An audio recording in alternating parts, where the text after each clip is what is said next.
Hello everyone. तो आज हम लोग देखने वाले हैं जेई मेंस का सॉल्यूशन जनवरी शिफ्ट का, जो कि 30 जनवरी को हुआ था एग्ज़ाम सेकंड शिफ्ट में। तो क्वेश्चन नंबर 1 से स्टार्ट करते हैं। क्वेश्चन नंबर 1 मॉडरेट लेवल का पूछा गया था और डिटर्मिनेंट से था। इसमें आप लोगों को 3 इक्वेशन दिया गया था, x plus Y plus Z is equal to 5, x plus 2y plus lambda square plus Z is equal to 9, and third equation क्या था आपका, x plus 3y plus lambda z is equal to mu. और ये lambda mu का जो condition था वो क्या था, रियल नंबर है, मीन्स लेमडा म्यू दोनों आपका रियल नंबर होना चाहिए। और हमें इसमें क्या करना है, नॉट करेक्ट ऑप्शन को चूज करना है। तो ऐसे क्वेश्चंस में थोड़ा सा केयरफुल होकर आपको ऑप्शंस को चूज करना होता है, क्योंकि हम लोग कभी कभी क्या करते हैं, क्वेश्चन आधा ही रीड करके और जो करेक्ट ऑप्शन है उस पर चले जाते हैं। ठीक है, तो इस क्वेश्चन के लिए सबसे पहले हम लोग को क्या करना होगा, डेल्टा का वैल्यू निकालना होगा। क्यों? क्योंकि इसमें क्रेमर्स रूल का यूज होगा। तो डेल्टा का वैल्यू क्या आ जाएगा, यहां से डेल्टा का वैल्यू होगा 1 1 1। ठीक है, क्योंकि एक्स वाई जेड का हम लोग क्या करते हैं, कोफिशिएंट लेते हैं। फिर ये होगा 1 2 लेमडा का स्क्वायर और 1 3 लेमडा 1 3 लेमडा। अब इसको सॉल्व करने के लिए हम प्रॉपर्टीज यूज कर लेंगे। प्रॉपर्टी अगर अप्लाई करेंगे, C1 में से C2 माइनस कर दो, क्या होगा, 0 -1 और ये हो गया -2, 1 -3 -2। ये हो गया आपका 0 2 minus lambda square 3 minus lambda और ये हो जाएगा 1 लेमडा स्क्वायर लेमडा। ठीक है, अब इसको जब आप सॉल्व करोगे तो अगर हम रो 1 देखें तो 2 तो 0 हो गया है, तो लास्ट वाले से हम ओपन कर सकते हैं 1 से। तो अगर आप 1 से ओपन करोगे तो क्या आ जाएगा, ये कैंसिल, माइनस से मल्टीप्लाई कराओगे, -3 plus lambda -3 plus lambda minus क्या होगा, -2 ब्रैकेट में -4 और plus twice of lambda square. Finally क्या आएगा आपका, -3 plus lambda plus 4 -2 lambda square. तो -2 लेमडा स्क्वायर प्लस लेमडा और ये हो जाएगा आपका +1। ये क्वाड्रेटिक आ गया। ठीक है क्योंकि क्वाड्रेटिक सॉल्व करने के बाद हमें क्या मिलेगा, हम डेल्टा के वैल्यू पे कुछ कमेंट कर सकते हैं। तो इसको आप सॉल्व करिएगा, -2 lambda square plus lambda +1। Middle term को स्प्लिट करके जब हम इसे सॉल्व करेंगे तो हमें लेमडा का जो वैल्यू मिलेगा वो क्या मिलेगा, 1 एंड -1/2। ठीक है ना। तो डेल्टा को जब सॉल्व किए तो यहां से लेमडा का दो वैल्यू पॉसिबल है, तो 2 केस बनेगा। ये तो क्लियर हो गया, एक 1 के लिए और एक -1/2 के लिए। बट अगर हम 1 वाला केस देखें तो ऑप्शंस में भी केस 1 को ही रिलेट करके जितने ऑप्शंस है वो दिए गए हैं लेमडा इज इक्वल टू 1 पे। तो मैं क्या कर रहा हूं अब इसमें, लेमडा इज इक्वल टू 1 को लेके सॉल्व करने वाला हूं। ठीक है, तो डेल्टा का वैल्यू हम लेमडा इज इक्वल टू 1 पे सॉल्व कर रहे हैं, केस 1 पे। -1/2 पे हम उसके बाद देखेंगे कि क्या होने वाला है। तो अगर हम देखें तो म्यू का वैल्यू फर्स्ट ऑप्शन में दिया हुआ है कि mu is equal to 13 and lambda is equal to 1 पे कुछ गिवन स्टेटमेंट है, वो ट्रू है कि फॉल्स है, आपको ये चेक करना था। तो म्यू हम कैसे निकाल सकते हैं, अभी तो हम लोग केवल लेमडा निकाले हैं, बट क्रेमर्स रूल के लिए हमें क्या चाहिए, डेल 1 चाहिए, डेल्टा 2 चाहिए और डेल्टा 3 चाहिए। ठीक है ना। तो मैं पहले डेल्टा 1 निकाल रहा हूं। तो डेल्टा 1 का हमारा वैल्यू क्या आ जाएगा, यहां से डेल्टा 1 के लिए हम लोग क्या करते हैं, डेल्टा 1 मींस फर्स्ट कॉलम को रिप्लेस कर देते हैं किससे, जो हमारा कांस्टेंट टर्म्स है उससे। तो फर्स्ट जो कॉलम है उसमें हमारा कांस्टेंट टर्म आ जाएगा, 5 हो गया, 9 होगा, फिर क्या आएगा, हाँ म्यू आ जाएगा। ठीक है, और जो सेकंड है, सेकंड में आपका एज इट इज रहेगा सेकंड और थर्ड वाला। ये हो गया 1, ये हो जाएगा 2 और इसका क्या है, 3 है।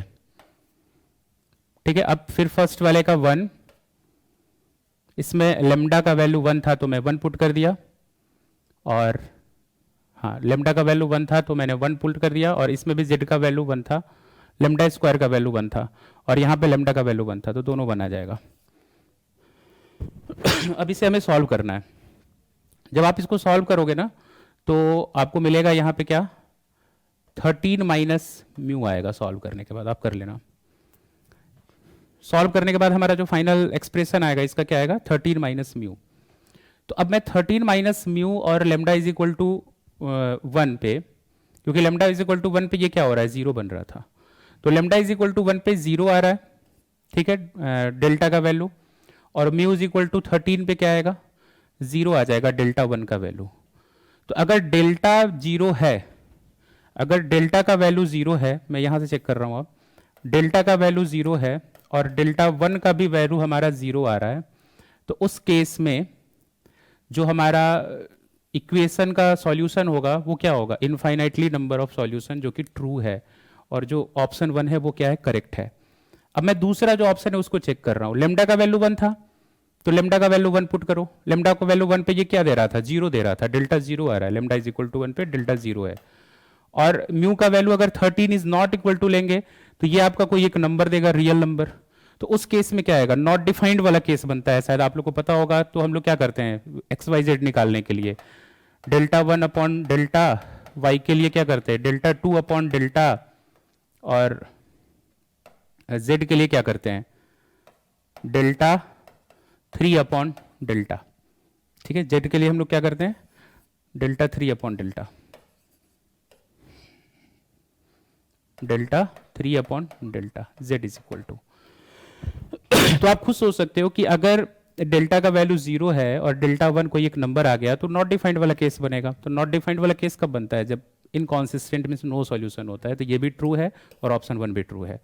और अगर ऑप्शन 3 को हम चेक करें, lambda is not equal to 1, lambda is equal to lambda not equal to 1, इसका मतलब delta is not equal to 0 आ जाएगा, ठीक है। इसमें क्या था आपका delta 1 is not equal to 0 था, इसमें नॉट इक्वल टू 0 आ गया। तो मैं इसी से बोल सकता हूं कि इसका जो सॉल्यूशन होगा वो कॉन्सिस्टेंट होगा, क्योंकि वहां से एक सॉल्यूशन पॉसिबल है। बट ये तीनों करेक्ट हो गया। अब हम अगर ऑप्शन 4 को चेक करें, ऑप्शन 4 को अगर मैं चेक कर रहा हूं तो इसमें lambda is not equal to 1 and mu is not equal to 13, ठीक है। तो lambda is not equal to 1 का बात कर रहा है, तो हो सकता है कि -1/2 पे चेक करने पे क्या आ सकता है, इसका यूनिक सॉल्यूशन आ सकता है। तो अगर हम लेमडा इज इक्वल टू -1/2 को कंसीडर करेंगे लास्ट वाले केस में, तो ये आपका क्या होगा फॉल्स होगा, ठीक है। अगर -1 को नहीं ले रहा है तो दो पॉसिबल केस था, अगर मैं -1/2 ले रहा हूं तो उस केस में क्या हो जाएगा ये आपका इनकरेक्ट होगा। तो आपको नॉट करेक्ट ऑप्शन चूज करना था, तो ऑप्शन 4 इसका क्या है राइट आंसर है। तो ये इसका सॉल्यूशन है। और अगर हम इसका लेवल का बात करेंगे तो मॉडरेट लेवल का क्वेश्चन था, जो थोड़ा सा कैलकुलेटिव था और ध्यान से करने वाला क्वेश्चन था। चलिए नेक्स्ट क्वेश्चन देखते हैं। Question number 2, question number 2 trigonometry से पूछा गया था। और बाय द वे ये क्वेश्चन आप लोगों को एज अ बोनस मिल जाएगा, क्योंकि इसमें जो डेटा दिया गया है, डेटा के अकॉर्डिंग जो फाइनल रिजल्ट है वो पॉसिबल नहीं है, ठीक है। आपको खुद पता चल जाएगा कि क्यों पॉसिबल नहीं है। क्वेश्चन क्या है, अल्फा एंड बीटा बिलोंग कर रहा है फर्स्ट क्वाड्रेंट से 0, π/2 से 3 sin alpha plus beta is equal to 2 sin alpha minus beta. तो मैं क्या करूंगा, सबसे पहले इसी को सॉल्व कर लूंगा। 3 sin alpha plus beta equal to 2 sin alpha minus beta, ठीक है। जैसे जैसे आपको इंफॉर्मेशन मिल रहा है उसको जितना सिंप्लीफाई हो सके आप करते जाइए। और लास्ट वाला तो आपको करना ही है, क्या निकालना था tan alpha is equal to k tan beta. तो अगर मैं इसको सॉल्व करूं तो यहां से 3 sin अल्फा प्लस बीटा का फॉर्मूला क्या हो जाएगा, sin alpha into cos beta plus cos alpha into sine beta equal to 2 sin alpha into cos beta minus cos alpha into sine beta, ठीक है। अब इसमें जब मैं इसको सॉल्व करूंगा तो क्या आएगा फाइनल इसका answer, 3 sin alpha cos beta था, इधर क्या था 3 sin अल्फा कॉस बीटा था, LHS में आके माइनस होगा, sin alpha into cos beta बच जाएगा, और यहाँ से 3 cos alpha into sine beta और cos alpha into sine beta, तो ये -5 cos alpha into sine beta हो जाएगा। अब आप देख सकते हो sin अल्फा cos अल्फा एक साथ कर लेंगे तो क्या बन जाएगा ये tan अल्फा, क्योंकि हमें एक्सप्रेशन में कुछ ऐसा एक्सप्रेशन दिया हुआ था, tan अल्फा हो गया इक्वल टू क्या हो जाएगा -5 टाइम्स tan बीटा, अब आप खुद ही बताओ कि जब दोनों अल्फा और बीटा फर्स्ट क्वाड्रेंट में बिलोंग कर रहा था तो क्या tan अल्फा और tan बीटा का वैल्यू हमेशा पॉजिटिव ही होगा? तो जब हमेशा पॉजिटिव होगा तो ये पॉजिटिव नंबर है और ये नेगेटिव नंबर, पॉसिबल ही नहीं है। तो ये आप लोगों के लिए एक बोनस क्वेश्चन है, ठीक है। चलिए अब इसके बाद हम लोग नेक्स्ट क्वेश्चन देखते हैं। तो कोई ऑप्शन पे इस पे हम कमेंट नहीं कर सकते हैं। हाँ, ये अच्छा क्वेश्चन है और मॉडरेट लेवल का है, थोड़ा सा कैलकुलेटिव है बट बढ़िया क्वेश्चन है। क्वेश्चन में क्या गिवन है? Let alpha comma zero beta zero b zero comma beta है, पॉइंट दोनों पॉइंट एक लाइन पे लाई कर रहा है और कोई एक पॉइंट पी है जो इन दोनों को डिवाइड कर रहा है, ठीक है। किस रेशियो में डिवाइड कर रहा है? 7:3 में डिवाइड कर रहा है। और एक डायरेक्ट्रिक्स का इक्वेशन दिया हुआ है 3x - 25 डायरेक्ट्रिक्स का, किसका? एलिप्स का। और उसका कॉरेस्पॉन्डिंग जो डायरेक्ट्रिक्स है उसका कॉरेस्पॉन्डिंग फोकस भी दिया हुआ है एस है, और उस एस पे एक परपेंडिकुलर लाइन है जो कहाँ से पास कर रहा है? पी से पास कर रहा है। तो हमें लेंथ ऑफ लेटस रेक्टम चाहिए। तो इस क्वेश्चन में इंफॉर्मेशन अगर आप स्टार्टिंग में ही पढ़िएगा तो आपको पता चल जाएगा कि अल्फा बीटा है और जीरो बीटा है और ये दोनों इस पे लाई कर रहा है। तो मैं डायरेक्टली उसमें पुट करूंगा तो हमें ए का वैल्यू क्या मिल जाएगा? ए का वैल्यू मिलेगा, जैसे आप पुट करोगे 0 हो जाएगा वाई और ये 10 आ जाएगा, तो 10,0 ए का कोऑर्डिनेट। और बी का कोऑर्डिनेट क्या आएगा? सिंपली जब आप इसको उसमें पुट कर दो, क्योंकि लाइन पे है तो लाई करेगा उस पे, उसको सेटिस्फाई भी करेगा। तो ये कितना आ जाएगा? 0 और ये 7, यानी 0 50/7 आएगा, ठीक है। तो ए और बी का हमें कोऑर्डिनेट्स मिल चुके हैं। जब ए और बी का कोऑर्डिनेट मिल गया, मैं यहां लिख ले रहा हूं, ए का कोऑर्डिनेट क्या था? 10,0 और बी का कोऑर्डिनेट क्या था? 0,50/7। आप P का कोऑर्डिनेट इजीली निकाल सकते हो क्योंकि ये गिवन है 7:3 में डिवाइड कर रहा है, 7:3 में। तो आप इजीली P का भी कोऑर्डिनेट निकाल सकते हो सेक्शन फॉर्मूला का यूज करके। तो हमारा जो P का कोऑर्डिनेट है वो क्या आ जाएगा? P का कोऑर्डिनेट होगा 10 था, फर्स्ट वाला क्या था? 10,0 और सेकंड क्या था? 3 × 7। तो ये क्या आएगा आपका? ठीक है, तो P का कोऑर्डिनेट क्या आ जाएगा? 3,5। कैसे? तो सेक्शन फॉर्मूला का यूज करके हम निकाल सकते हैं आराम से, ठीक है। सेक्शन फॉर्मूला जैसे आप यूज करिएगा तो इसका वैल्यू क्या आ जाएगा? 3,5 आएगा। अब हमें P का भी वैल्यू मिल चुका है, A का भी वैल्यू पता है, B का भी वैल्यू पता है, और लेटस रेक्टम फाइंड करना है। तो लेटस रेक्टम क्या होता है? लेटस रेक्टम का जो फॉर्मूला होता है वो 2b² होता है, और जो इलिप्स है उसमें ना A पता है और ना ही B पता है। तो मैं क्या करने वाला हूं इसके लिए? अब आप खुद बताओ कि अगर ये 3,5 है तो ये लेंथ कितना होना चाहिए? ये 3 होना चाहिए क्योंकि x कोऑर्डिनेट है और ये आपका y कोऑर्डिनेट है, ये 3 होगा। और सेंटर से, सॉरी हाँ, जो सेंटर होता है ओरिजिन, उससे फोकस का जो डिस्टेंस होता है वो किसके इक्वल होता है? ए की इक्वल। और डायरेक्ट्रिक्स का जो इक्वेशन दिया हुआ था वो हमारा क्या था? 3x - 25, तो 25/3 हो जाएगा x इज इक्वल टू, इसका इक्वेशन क्या होगा? 25/3। x का वैल्यू 25/3 है, इसको ये उल्टा मैं लिखा हूं, b का वैल्यू यहां होगा, ये हो गया आपका क्या है? b। तो ये 0,50/7 है और ये है, ये आपका क्या है?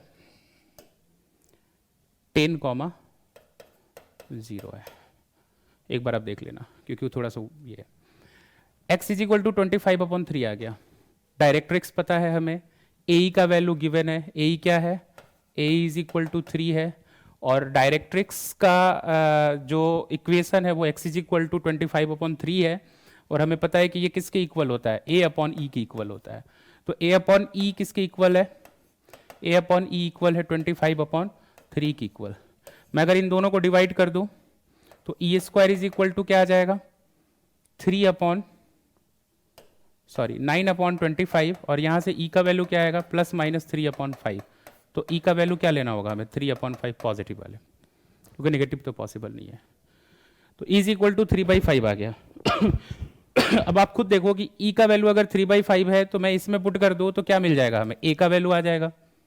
तो a इंटू ई का वैल्यू क्या था, 3/5 इज इक्वल टू 3, 3 से 3 कैंसिल, a का वैल्यू 5 आ गया। तो हमें a मिल चुका है, अब चाहिए b। तो b के लिए क्या करेंगे, चूंकि ये क्या है आपका c के इक्वल होता है, a इज इक्वल टू क्या होता है c, a b c अगर हम चेक करें तो इसको हम लोग c के इक्वल लेते हैं, या आप जो इसेंट्रिसिटी है उससे भी b निकाल सकते हो, ठीक है ना। तो वो c है, तो a इज इक्वल टू अगर c है तो c का भी वैल्यू आप निकाल सकते हो। c का वैल्यू क्या आ जाएगा, c का वैल्यू होगा ए ई, a का वैल्यू क्या था, a का वैल्यू था 5 और c का वैल्यू क्या है, सॉरी a का वैल्यू 5 और e का वैल्यू क्या है 3/5, कैंसिल होगा 3 आएगा। तो c मिल चुका है, a मिल चुका है, और हमें क्या चाहिए, अब b चाहिए। तो b का ए बी सी में क्या होता है, एलिप्स के लिए जो रिलेशन होता है वो क्या होता है, C square is equal to A square minus B square, ठीक है। तो हमें निकालना था बी स्क्वायर, सी का वैल्यू क्या आया था 3, 3 का स्क्वायर ये हो गया 9 इज इक्वल टू ए का स्क्वायर 5 का square is equal minus B square. तो यहाँ से बी स्क्वायर का वैल्यू क्या आ जाएगा, बी स्क्वायर का वैल्यू क्या होगा आपका 25 इंटू 3 यानी 16 आ जाएगा। तो आप इसमें पुट कर लो, सिंपल 16/5 क्या आ जाएगा 32/5। तो ऑप्शन 4 इसका क्या है, करेक्ट आंसर है, ठीक है। तो ये क्वेश्चन थोड़ा सा लेंदी था, बट जो बेसिक टर्म्स होता है ना इलिप्स का उसी पे बेस्ड था, तो आप आराम से कर सकते हो। चलिए नेक्स्ट क्वेश्चन देखते हैं। हाँ, नेक्स्ट क्वेश्चन जो है ये वेक्टर अलजेब्रा से पूछा गया था, और ये इजी लेवल का एक क्वेश्चन था क्योंकि हर एक इंफॉर्मेशन गिवन है क्वेश्चन में जो पूछा जा रहा है। आपसे क्या पूछा जा रहा है इस क्वेश्चन में, alpha square plus beta square और mod of A cross B का स्क्वायर, बाकी सब कुछ गिवन है। ए और बी के बीच का एंगल भी दिया हुआ है, मॉड बी का स्क्वायर भी दिया है, ए डॉट बी का भी वैल्यू दिया हुआ है, और हमें इसका निकालना है। तो मैं ए डॉट बी से स्टार्ट करता हूं। ए डॉट बी क्या है, मॉड ए और मॉड बी, कॉस थीटा होता है। तो ए डॉट बी का वैल्यू गिवन है, आप पुट कर लो यहाँ पे 3√2 is equal to, mod a का वैल्यू नहीं पता है, ऐसे ही रहेंगे, छोड़ देंगे इसको। मॉड बी का वैल्यू हमें पता है कितना है √6, और कॉस थीटा, थीटा का वैल्यू क्या है 45, तो ये हो जाएगा 1/√2, ये कैंसिल होगा कितना टाइम्स में, √3 टाइम्स में, ठीक है ना। तो फाइनली आपका यहाँ से मॉड ए का वैल्यू आ जाएगा, कितना आएगा 3√2/√3, मॉड ए का वैल्यू मिल चुका है हमें। अब अगर हमें मॉड ए का वैल्यू पता है तो आप खुद देखो, जो वेक्टर ए है वो अल्फा बीटा है उसमें, क्योंकि हमें अल्फा स्क्वायर बीटा स्क्वायर चाहिए, अगर मैं उसका मॉडुलस निकालूं, वेक्टर ए का मॉडुलस निकालूं, तो वहां से अल्फा स्क्वायर बीटा स्क्वायर आने का चांसेस है। तो अंडर रूट क्या हो जाएगा 1 plus alpha square plus beta square. Value अगर मैं उसका पुट कर दूं वहां 3√2/√3 equal to under root 1 square plus alpha square plus beta square, ठीक है। अब स्क्वायरिंग बोथ साइड करोगे तो कितना आ जाएगा, ये होगा 9 into 2/3 is equal to 1 plus alpha square plus beta square. तो यहां से ये कैंसिल होगा कितना टाइम्स में, 3 टाइम्स में, 3 2 जा 6, 1 माइनस करेंगे तो कितना आएगा, alpha square plus beta square का वैल्यू क्या आ गया, alpha square plus beta square का वैल्यू 5 आ गया। तो हम लोग क्या क्या इकट्ठा कर चुके हैं, alpha square plus beta square is equal to 5, और मॉड ए का भी वैल्यू हमें पता है, मॉड ए का वैल्यू क्या है, मॉड ए का वैल्यू है 3√2/√3। अब जो फाइनल हमसे पूछा गया है उसको मैं सॉल्व कर रहा हूं, क्योंकि उसमें भी आपको फॉर्मूला ही लगाना है। ये alpha square plus beta square और इसका स्क्वायर लाना था, तो मॉड ए का स्क्वायर मल्टीप्लाई मॉड बी का स्क्वायर और multiply sine theta, sine 45 degree का स्क्वायर, सब स्क्वायर ही था, मैं सबका स्क्वायर कर दिया साथ में। इसका वैल्यू गिवन है कितना था 5, मॉड ए स्क्वायर, मॉड ए स्क्वायर क्या आ जाएगा उसका स्क्वायर करने पे 3 मल्टीप्लाई 2/3 मल्टीप्लाई मॉड बी का स्क्वायर डायरेक्ट गिवन है 6 इंटू साइन स्क्वायर 1/2 हो जाएगा ये, ठीक है। आप इसको सॉल्व करिए, कितना आएगा, 3 से 3 कैंसिल होगा, 2 से 2 कैंसिल होगा, और हाँ 3 से 3, 3 का स्क्वायर था ना, ये 9 हो जाएगा ना, फिर ये 9 होगा, सॉरी ये कितना आ जाएगा आपका, 3 का स्क्वायर करेंगे तो 9 होगा, ये 3 टाइम्स में कैंसिल होगा, तो 18 इंटू 5 क्या आएगा 90। तो फाइनल आंसर इसका क्या है, ऑप्शन ए इसका करेक्ट है, ऑप्शन ए 90 होगा। इजी क्वेश्चन था क्योंकि सारा इंफॉर्मेशन गिवन है, एक्स्ट्रा आपको इसमें दिमाग नहीं लगाना है, बस आप फॉर्मूला यूज़ करो, अपने आप आपको सारा चीज़ दिखने लगेगा। हाँ, नेक्स्ट जो क्वेश्चन है ये भी इजी लेवल का है, क्योंकि डायरेक्ट जो आप लोग एनसीईआरटी सॉल्व करते हो ना, उसमें भी इस तरह का क्वेश्चंस बहुत सारा गिवन है एज अ प्रैक्टिस के लिए। जो एक्सरसाइज है इसमें क्या है कि फंक्शन दिया हुआ है, फंक्शन में x -4, 4 इंटरवल से बिलोंग कर रहा है, कैपिटल M मैक्सिमम वैल्यू है और स्मॉल m क्या है उसका मिनिमम वैल्यू है। तो हमें बताना है उसमें कि capital M minus small m क्या होगा। ठीक है, तो सबसे पहले हम लोग क्या करते हैं, f' निकालते हैं। तो f' इसका क्या आ जाएगा, x + 3 का स्क्वायर, मैं बाहर ले रहा हूँ एक फंक्शन को u इंटू वी से, ये हो जाएगा 3 इंटू एक्स माइनस 2 का स्क्वायर और इसका 1 आ जाएगा, प्लस दूसरे फंक्शन को मैं बाहर ले रहा हूँ x -2 का क्यूब मल्टीप्लाई और फर्स्ट वाले को डिफ्रेंशिएट कर रहा हूँ 2 इंटू एक्स + 3 और 1 आएगा। तो फाइनली आप इसको और सिंप्लीफाई करोगे तो इसमें से कॉमन क्या लिया जा सकता है, x + 3 का स्क्वायर है और इधर x + 3 एक ही है, तो एक x + 3 कॉमन आएगा। ठीक है, यहाँ x -2 का होल स्क्वायर है, x -2 का होल क्यूब है, तो x -2 का स्क्वायर कॉमन आ जाएगा।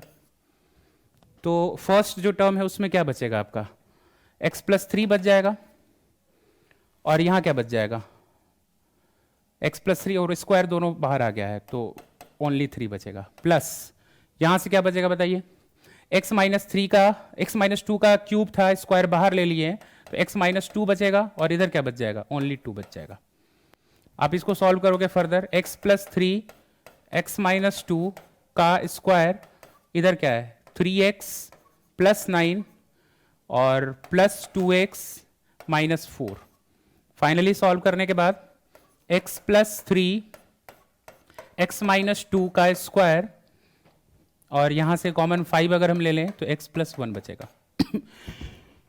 तो अब ये जीरो जिस पॉइंट पे जीरो हो रहा है, जिन जिन पॉइंट्स पे जीरो हो रहा है, जैसे ये x = किस पे जीरो होगा, -3 पे जीरो हो जाएगा, ये किस पे जीरो होगा 2 पे और ये 1 पे, तो वो हमारा क्रिटिकल पॉइंट्स हो गया और वहां पे हम लोग फंक्शन का जो वैल्यू है वो चेक करेंगे कि पॉजिटिव है कि नेगेटिव।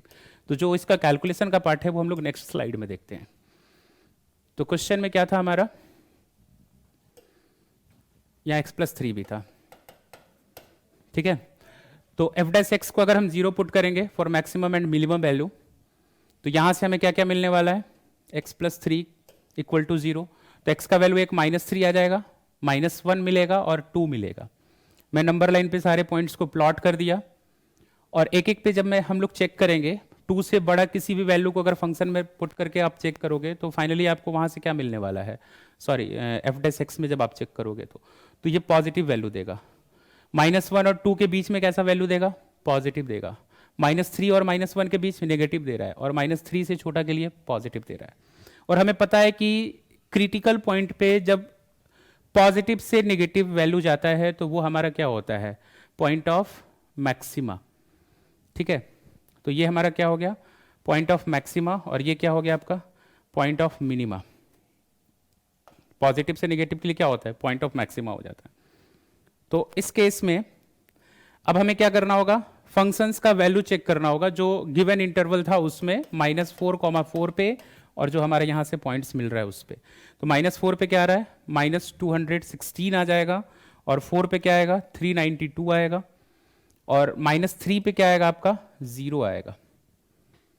ठीक है, तो अगर हम मिनिमम वैल्यू का बात करें तो इसमें क्या है -216, तो -216 क्या होगा मिनिमम और ये मैक्सिमम वैल्यू, तो m का वैल्यू मिल चुका है और स्मॉल m दोनों, जब आप जो हमसे पूछा गया था क्वेश्चन में capital M minus small m क्या आ जाएगा 392 + 216 608। तो फाइनल आंसर इसका क्या होगा 608। ऑप्शन चेक कर लेते हैं कौन सा है, ऑप्शन सी इसका क्या होगा राइट आंसर होगा। ठीक है, अब नेक्स्ट क्वेश्चन देखते हैं। जो नेक्स्ट क्वेश्चन है क्वेश्चन नंबर 6, ये मॉडरेट क्वेश्चन है और सीक्वेंस एंड सीरीज का जीपी से पूछा गया है, बट थोड़ा सा लैंग्वेज में बस ट्विस्ट किया गया है, ठीक है। अगर आप ध्यान से पढ़ो तो आप आराम से कर सकते हो इस क्वेश्चन को। तो क्या है क्वेश्चन में? क्वेश्चन में एक बार क्वेश्चन रीड कर लेते हैं हम लोग। A and B be two distinct positive real numbers, let 11th term of a GP which first term is A and third term is B, first term A है, third term B है, ठीक है, is equal to pth term of another GP whose first term is a and fifth term is b, then p is equal to what? इसका मतलब इस question में जो दो जीपी का बात कर रहा है, gp1 है, ठीक है, और ये gp2 है। दोनों में अगर देखा जाए तो फर्स्ट टर्म दोनों के लिए a ही है, गिवन है क्वेश्चन में, ठीक है। फर्स्ट जीपी का फर्स्ट टर्म इसमें a है, सेकेंड जीपी का फर्स्ट टर्म क्या है? a है, तो दोनों का जो फर्स्ट टर्म है वो a है, बट कॉमन रेशियो डिफरेंट है। तो मैं इसका कॉमन रेशियो R1 मान लेता हूं, इसका कॉमन रेशियो मैं क्या मान लेता हूं? R2 मान लेता हूं। अब जो क्वेश्चन में लैंग्वेज दिया हुआ है, आप उस लैंग्वेज को रिलेट करो और जो भी फॉर्मूला रिक्वायर्ड होगा जो उसको आप पुट करो, अपने आप सॉल्व हो जाएगा। क्या लिखा हुआ था कि 11th टर्म ऑफ जीपी, पहले आप इस लाइन को पढ़ो, first term is A and third term is b. Third term अगर बी है, मैं जीपी1 के लिए बात कर रहा हूं, जीपी1 के लिए थर्ड टर्म क्या है? a3 क्या है इसका? b है। तो a3 को आप क्या लिख सकते हो? a r1 का power 2 is equal to b. तो r1 का वैल्यू यहां से क्या आ जाएगा? r1 square is equal to b upon a। ये हमारा जीपी1 का r1 का वैल्यू आ गया। अब मैं जीपी2 का बात कर रहा हूं। जीपी2 में जो भी रिलेशन दिया हुआ है, फर्स्ट टर्म दिया है एंड फिफ्थ टर्म दिया है, तो फिफ्थ टर्म इस a5 दिया हुआ है, जीपी2 में कितना? b है, ठीक है।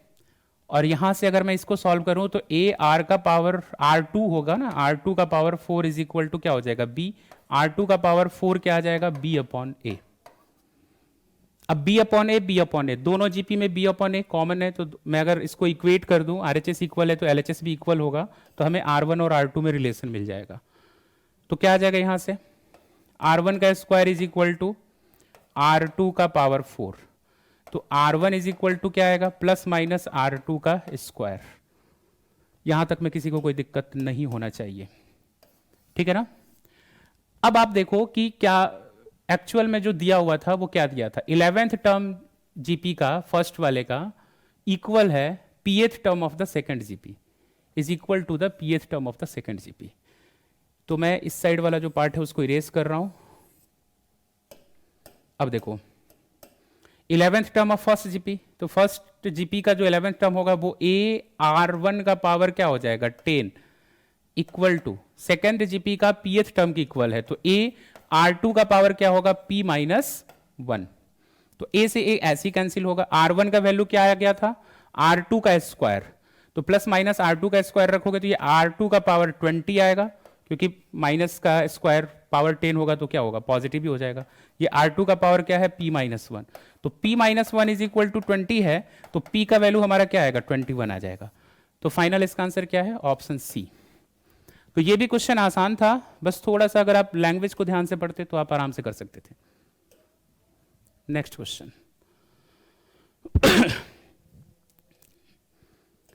जो नेक्स्ट ये क्वेश्चन है ये कैलकुलेटिव है, क्योंकि इसमें एक इक्वेशन दिया हुआ है एक्स स्क्वायर वाई स्क्वायर में is the locus of a point, ठीक है। If this is the locus of a point which moves such that it is always equidistance from the lines इतना x plus 2y plus 7 is equal to 0 and 2x minus Y plus 8 is equal to 0, then the value of g plus c plus h minus f is equal to क्या होगा? आपको ये बताना है। तो आप देखो इसका मैं फिगर ऑलरेडी बना चुका हूँ। इसमें क्या था कि जो दो लाइन है ना, दोनों लाइन एक ऐसा हमें लोकस बताना है, ठीक है। इसका एक ऐसा लोकस हमें ढूंढना है, एक ऐसा पॉइंट ढूंढना है जहां से इन दोनों लाइंस का डिस्टेंस इक्वल आ जाए। तो ये केसी कब बनेगा? जब आप इंटरसेक्टिंग लाइन का बाइसेक्टर्स लोगे, किसी दो इंटरसेक्टिंग लाइन का बाइसेक्टर लोगे तो दो बाइसेक्टर होगा, एक एक्यूट एंगल का और एक ऑब्ट्यूज एंगल का, ठीक है। तो इन दोनों बाइसेक्टर्स का इक्वेशन दिया हुआ है, ठीक है।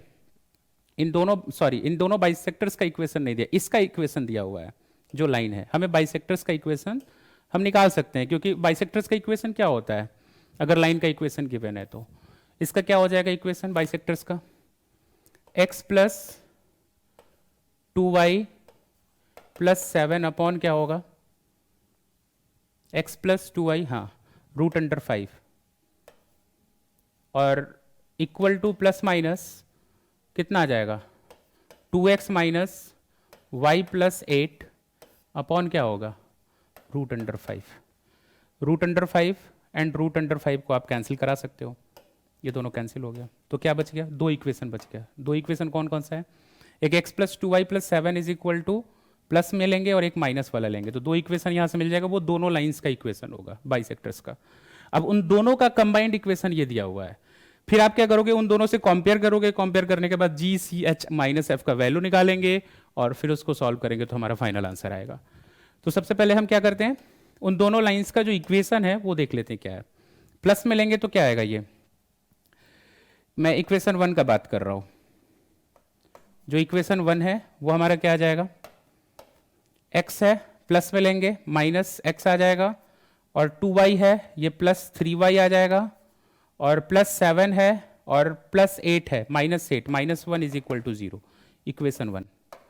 इक्वेशन 2 क्या आएगा, इक्वेशन 2 क्या आएगा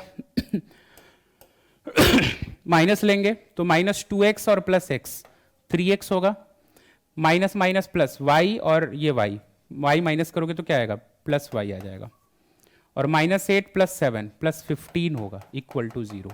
तो दोनों इक्वेशन मिल चुका है।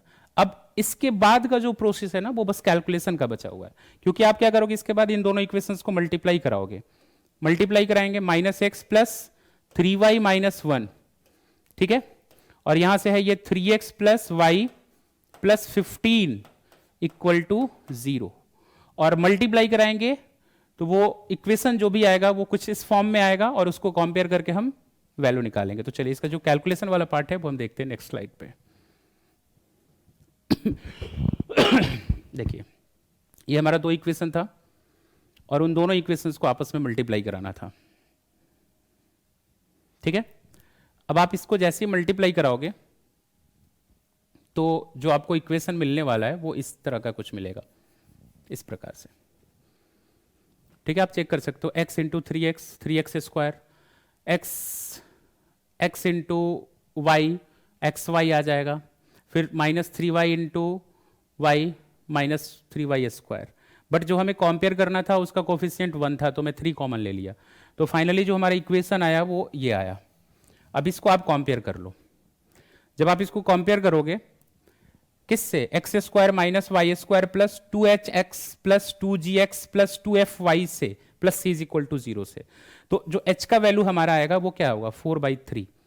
क्यों 4/3 होगा, क्योंकि xy का यहाँ पे क्या था कोफिशिएंट 2h था, और यहाँ xy का कोफिशिएंट क्या था -8/3 था, तो 2h इज इक्वल टू क्या आ जाएगा, 2h इज इक्वल टू -8/3, और ये कैंसिल होगा, 4h is equal to -4/3 minus, हाँ ठीक है,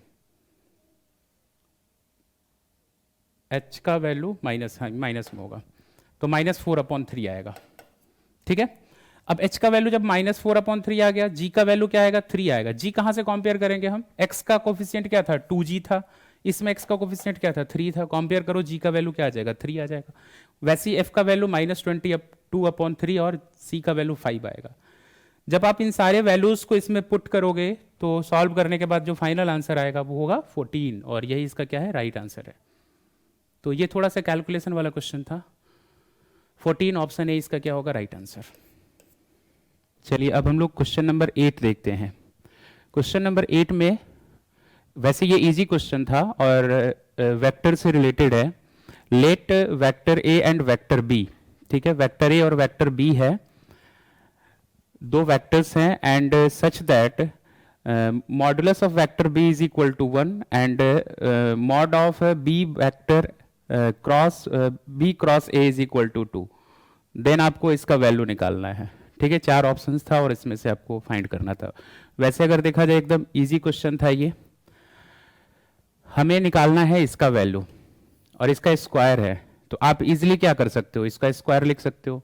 तो इसका स्क्वायर क्या आ जाएगा, mod of vector B cross vector A का होल स्क्वायर प्लस क्या होगा वेक्टर बी का स्क्वायर -2, और यहाँ जैसे ही आप डॉट कराओगे तो वेक्टर बी और वेक्टर बी मिलके क्या बना देगा, उसको 0 आ जाएगा। ठीक है, तो फाइनली हमारा यहाँ से क्या आ जाएगा, इसका वैल्यू गिवन है 2 है और वेक्टर बी का भी वैल्यू गिवन है, तो 2 का स्क्वायर प्लस 1 का स्क्वायर इज इक्वल टू क्या होगा 4 प्लस 1 इक्वल टू 5।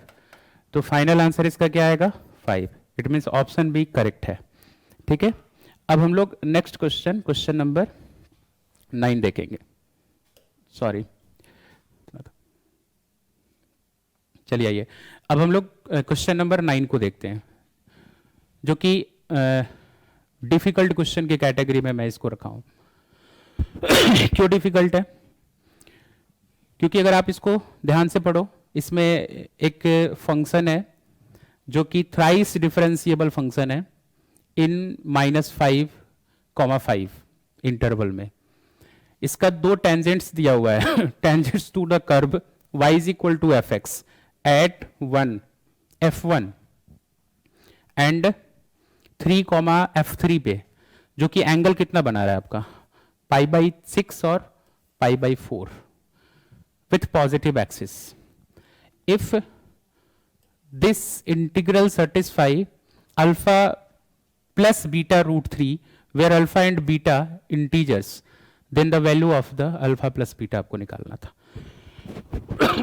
तो आप क्या करोगे इस क्वेश्चन में, एंगल दिया हुआ है, ठीक है, और y is equal to F X at 1 and f1। तो मैं सबसे पहले क्या कर रहा हूं, कर्व पे जो टेंजेंट एंगल ड्रॉ कर रहा है वो एंगल दिया हुआ है, तो टेंजेंट का जो एंगल है हम लोग कैसे निकालते हैं, उसका डिफरेंशिएट करके। तो जब आप उस इक्वेशन को डिफरेंशिएट करोगे तो फर्स्ट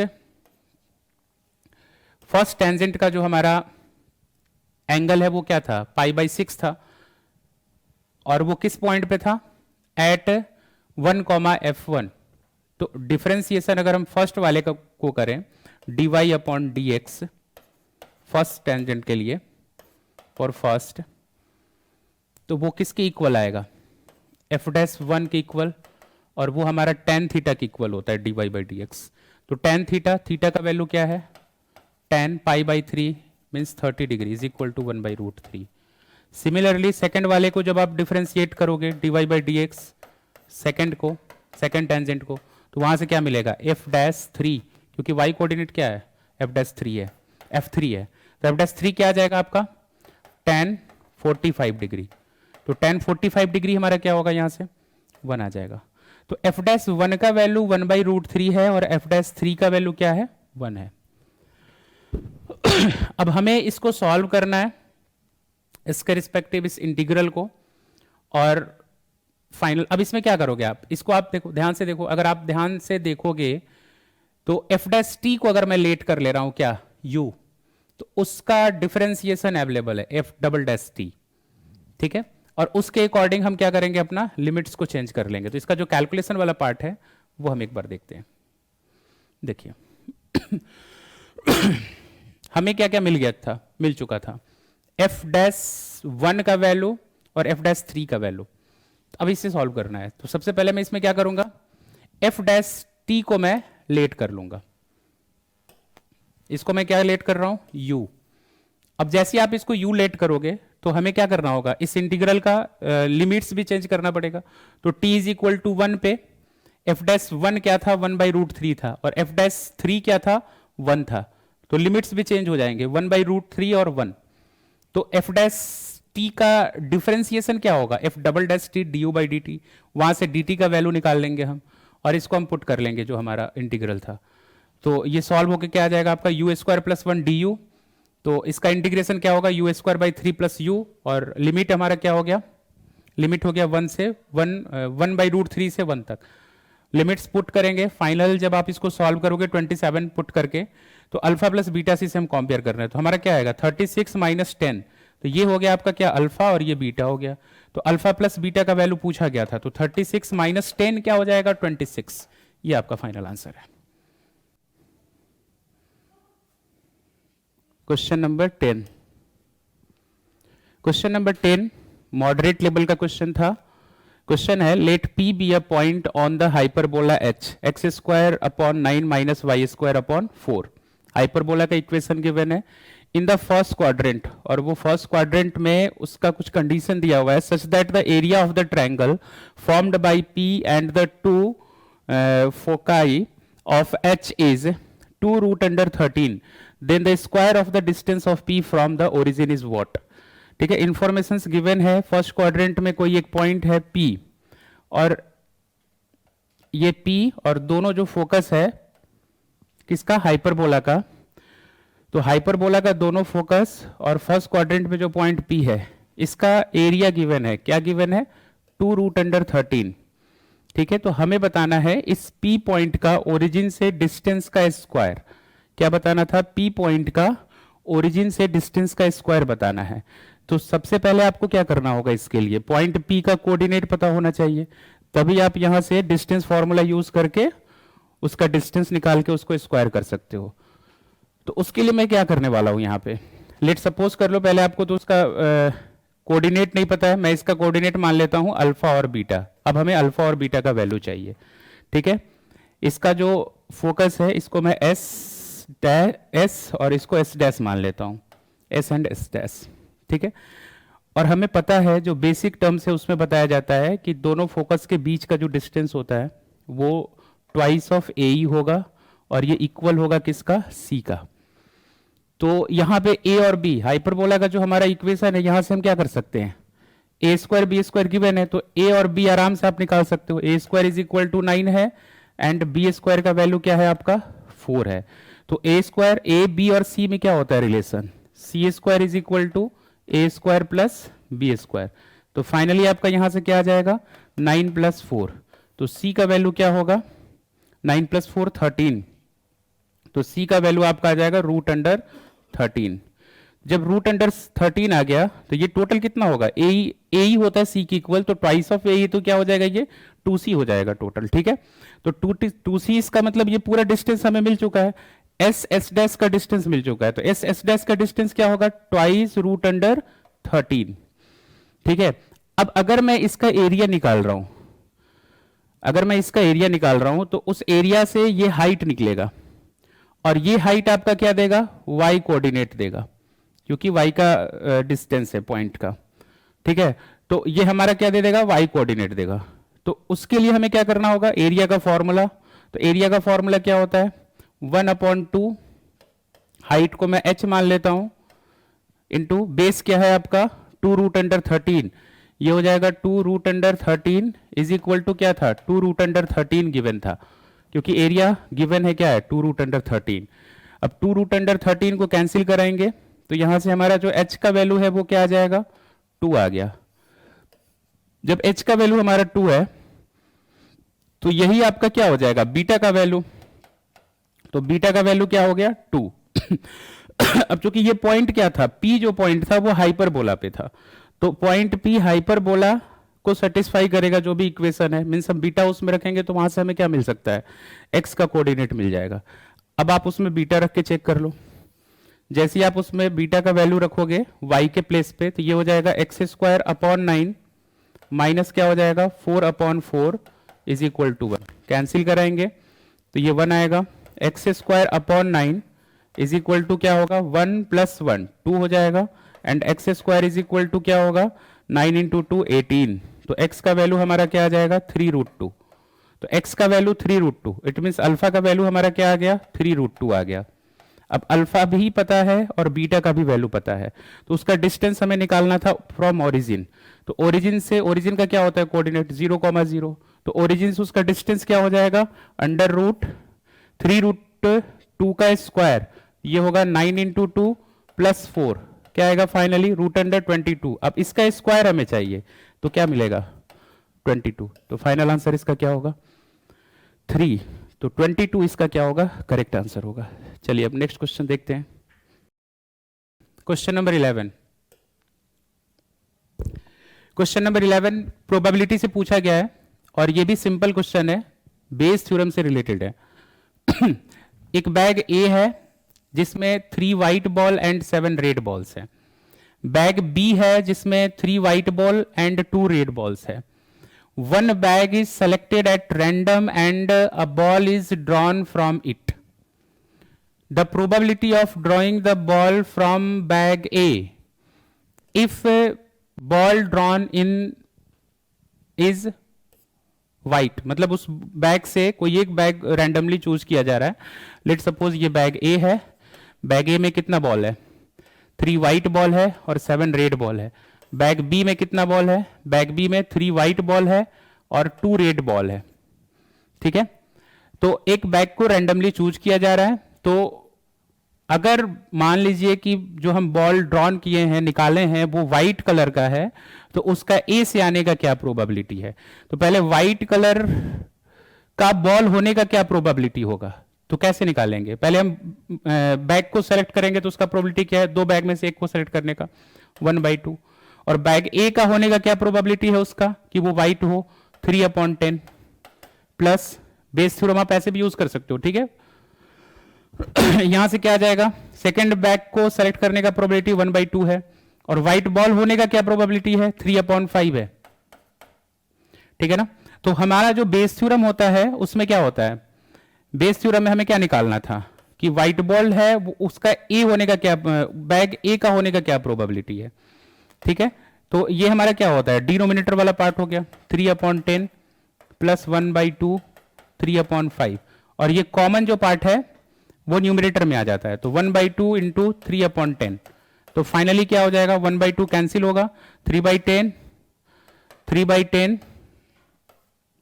और यहां से क्या आ जाएगा ये 10, इसका एलसीएम ले लेंगे 10 होगा 3 और 5 2 जा 10 प्लस 6 ये होगा 3/9, कैंसिल कराएंगे 1/3, फाइनल आंसर इसका क्या होगा 1/3।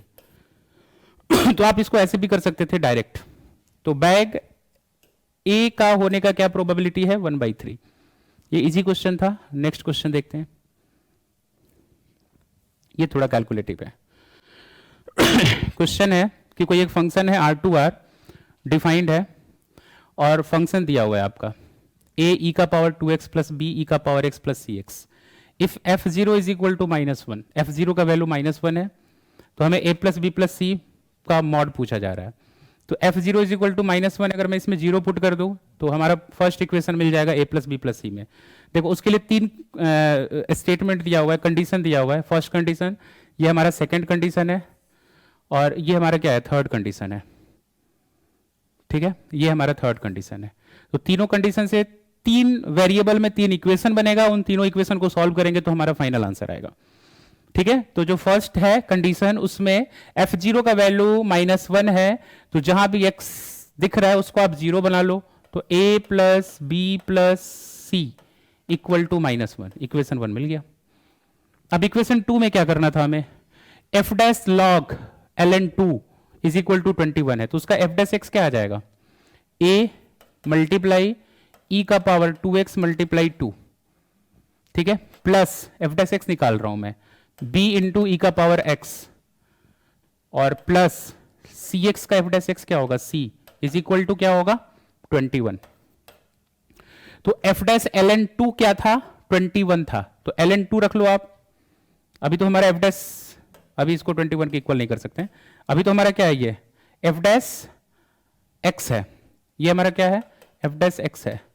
तो f डैश x का वैल्यू आ गया। अब ये 21 के इक्वल कब होगा, जब f डैश x पे हम क्या वैल्यू पुट करें ln2, तो ln2 आप इसमें पुट कर लो, a 2a ले रहा हूं, 2 भी था मल्टीप्लाई में, e का पावर क्या हो जाएगा 2 ln2 प्लस b e का power ln2 plus c is equal to 21।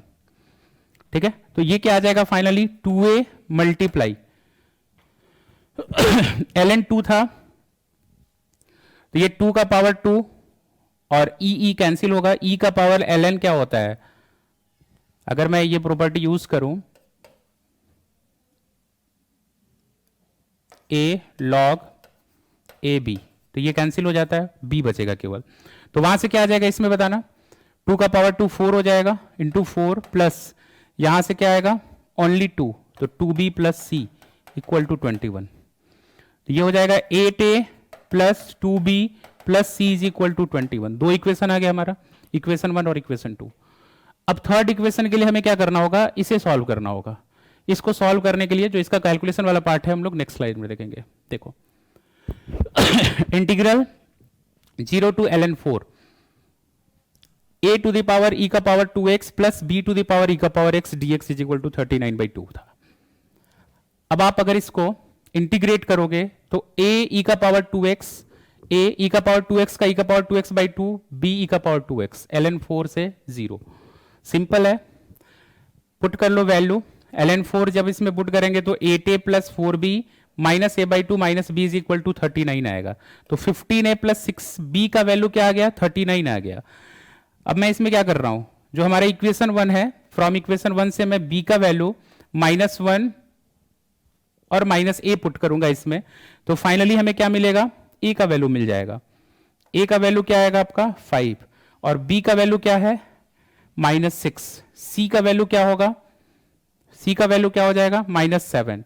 तो हमें क्या निकालना था, a plus B plus C modulus में -8 आएगा, और फाइनल आपका आंसर क्या होगा 8। ठीक है, तो जो कैलकुलेशन वाला पार्ट है इसमें था, तो फाइनल आंसर आपका इसका क्या होगा 8। तो ये थोड़ा सा कैलकुलेटिव था क्योंकि 3 इक्वेशन बना के तीनों को सॉल्व करना था। अब नेक्स्ट क्वेश्चन देखते हैं। क्वेश्चन नंबर 13, 3 लाइन है L1 L2 L3, और इस क्वेश्चन में दिया हुआ है, ये 3D और वेक्टर से क्वेश्चन है। L1 is perpendicular to L2, L1 L2 पे परपेंडिकुलर है, and L3 is perpendicular to both L1 and L2, then point which lies on L3 is what. आपको बताना है कौन सा पॉइंट L3 पे लाई करेगा। ठीक है, तो L1 डॉट L2 हम आराम से निकाल सकते हैं, क्योंकि L1 क्या लिखा हुआ है कि 3 line such that L1 is perpendicular to L2, L1 L2 पे परपेंडिकुलर है। L1 किस पे परपेंडिकुलर है, L2 पे। ठीक है, और L3 is perpendicular to L1 and L2, L3 जो है वो परपेंडिकुलर है, L3 जो है वो परपेंडिकुलर है L1, L2 दोनों पे। ठीक है, then the point which lies on L3, तो हमें बताना है कि वो कौन सा पॉइंट है जो L3 पे लाई करेगा। ठीक है, तो आप क्या कर सकते हो, सबसे पहले आप एक ऐसा वेक्टर निकाल सकते हैं जो इन दोनों पे क्या हो, परपेंडिकुलर हो। तो हमें अल्फा बीटा और P के टर्म्स में था, जो सेकंड वाला L2 है वो क्या है, P है। तो L1 और L2 के डॉट से हम क्या निकाल सकते हैं, उस P का वैल्यू निकाल सकते हैं। ठीक है ना, तो L1 डॉट L2 क्या हो जाएगा आपका 0 होगा। तो यहां से क्या आ जाएगा बताइए, ये 1 into 3 3, -1 into 1 -1, 2 into P 2P is equal to 0। तो ये होगा 2P, P का वैल्यू आ गया -1, P का हमारा वैल्यू क्या होगा -1। अब अगर L1 और L1 परपेंडिकुलर है किस पे, L3 पे, और L3 परपेंडिकुलर है L1 और L2 पे, तो वहां से इन तीनों का जो परपेंडिकुलर होगा एक वेक्टर, वो क्या आ जाएगा हमारा, क्योंकि हमें क्या चाहिए LMN के फॉर्म में इसका एक डिटर्मिनेंट चाहिए, तो हम इसका क्रॉस प्रोडक्ट निकाल ले रहे हैं। अब इसका हम क्रॉस प्रोडक्ट इजीली निकाल सकते हैं, L1 क्रॉस L2 का, तो क्या आ जाएगा हमारा L1 क्रॉस L2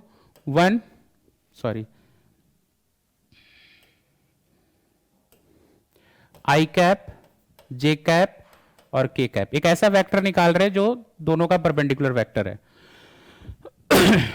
तो I cap J cap K cap क्या आ जाएगा, ये हो गया 1 -1 और ये 2 हो गया। ये हमारा क्या था 3 1, और P का वैल्यू हम लोग ऑलरेडी निकाल चुके हैं -1। तो यहां से जब आप इसको सॉल्व करोगे तो I कैप ये कैंसिल, -1 1 हो जाएगा और ये -2, ठीक है। जे कैप से ये कैंसिल, माइनस जे कैप, ये -1 और 6 हो जाएगा, -6, प्लस के कैप, यहां से ये कैंसिल होगा, 1 + 3, तो फाइनली हमारा क्या आएगा, -1 आई कैप प्लस 7 जे कैप और +4 के कैप। ये जो हमारा वेक्टर है वो उससे पास करेगा। तो आप इसमें इजीली ये देख सकते हो डायरेक्टली कि ये जो डायरेक्शन रेशियो है ये इस ऑप्शंस में किससे मैच कर रहा है। तो जो ऑप्शन 1 है वो क्या था, -1 7 और 4। तो आप इजीली देख पाओगे कि ये ऑप्शन इस जो हमारा न्यू वेक्टर आया था उससे मैच कर पा रहा है। तो इट मीन्स इसका फाइनल आंसर क्या है, आपका ऑप्शन 1 होगा। चलिए अब नेक्स्ट क्वेश्चन देखते हैं, क्वेश्चन नंबर 14।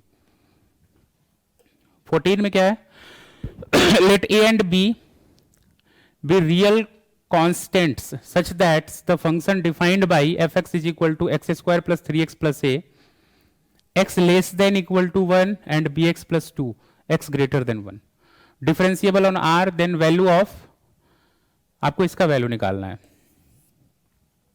तो पहले तो हमें fx चाहिए कि fx और उसको सॉल्व करना होगा, क्योंकि डिफरेंशिएबल है तो कॉन्टिन्यूअस भी होगा। कोई फंक्शन अगर डिफरेंशिएबल होता है तो इसका मतलब क्या होगा कि वो कॉन्टिन्यूअस भी है, क्योंकि उसका ग्राफ कहीं ब्रेक नहीं कर रहा होगा, ठीक है। तो इसमें अगर ये कॉन्टिन्यूअस है और ऐसा बोला गया कि डिफरेंशिएबल ऑन आर है, बट मैं आर में हर जगह तो चेक नहीं कर पाऊंगा ना, यहां पे हम क्या कर सकते हैं, 1 पे इसका कॉन्टिन्यूटी चेक कर सकते हैं।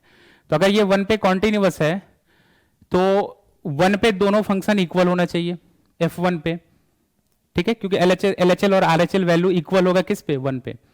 तो जैसे आप 1 रखोगे वहां क्या आ जाएगा, 1 + 3 4 + a इक्वल टू, इसमें क्या आ जाएगा, b + 2। तो a - b क्या होगा, -2। a और b में एक इक्वेशन आ गया क्योंकि पहले तो हमें फंक्शन ही पता करना होगा, दोनों में क्या है, a b वेरिएबल्स के फॉर्म में है। तो a - b हमारा क्या आ गया, -2 आ गया। अब इसके साथ साथ ये डिफरेंशिएबल भी था, तो डिफरेंशिएबल है इट मींस 1 पे दोनों का डिफरेंशिएशन भी सेम होगा। तो डिफरेंशिएशन अगर हम करेंगे दोनों का तो 2x प्लस क्या हो जाएगा, ये 2x + 3, 2x + 3 इक्वल्स टू क्या आएगा, 2x + 3 इज इक्वल टू, यहां क्या हो जाएगा, ये b हो जाएगा ओनली, और किस पे, 1 पे था, तो b का वैल्यू यहां से क्या आ जाएगा, 5। तो जब b का वैल्यू 5 है तो a का वैल्यू क्या होगा, -2 + b, यानी -2 + 5 इज इक्वल टू 3। a का वैल्यू 3 और b का वैल्यू हमारा 5 आ गया। अब हमें फंक्शन को डिफरेंशिएट इंटीग्रेट भी करना था -2 से 1 तक, बट -2 से 1 तक हम फंक्शन डिसाइड नहीं कर पाएंगे, तो हम क्या करेंगे, -2 से 2 तक था, तो -2 से 2 को मैं 2 इंटरवल्स में ब्रेक कर सकता हूं, -2 से कहां तक, 1 तक, ठीक है, और फिर उसके बाद 1 से कहां तक, 2 तक, और जो हमारा फंक्शन है -2 से 1 के बीच में वो कौन सा होगा, वो आपका फर्स्ट फंक्शन हो जाएगा। a का वैल्यू हम पुट कर लेंगे, कितना है, 3, और 1 से 2 तक क्या होगा, हमारा सेकंड फंक्शन होगा, b का वैल्यू क्या करेंगे, 5 पुट कर लेंगे। तो जो कैलकुलेशन वाला पार्ट है वो हम नेक्स्ट स्लाइड पे देखेंगे।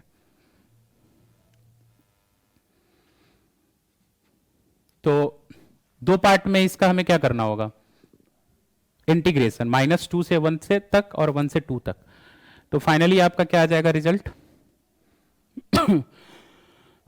सॉल्व करने के बाद 17। तो 17 इसका क्या है, राइट आंसर है। तो थोड़ा सा कैलकुलेटिव था बट आसान ही था, ठीक है। नेक्स्ट क्वेश्चन, ये मॉडरेट लेवल का क्वेश्चन है और पार्शियल डिफरेंशिएशन से है। तो सबसे पहले एक फंक्शन दिया हुआ है R to R except 0, fx/y equal to fx/fy, ठीक है।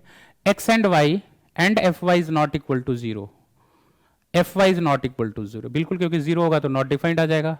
If F dash one is equal to 2024, तो आपको बताना है इसमें से कौन सा ऑप्शन ट्रू होगा।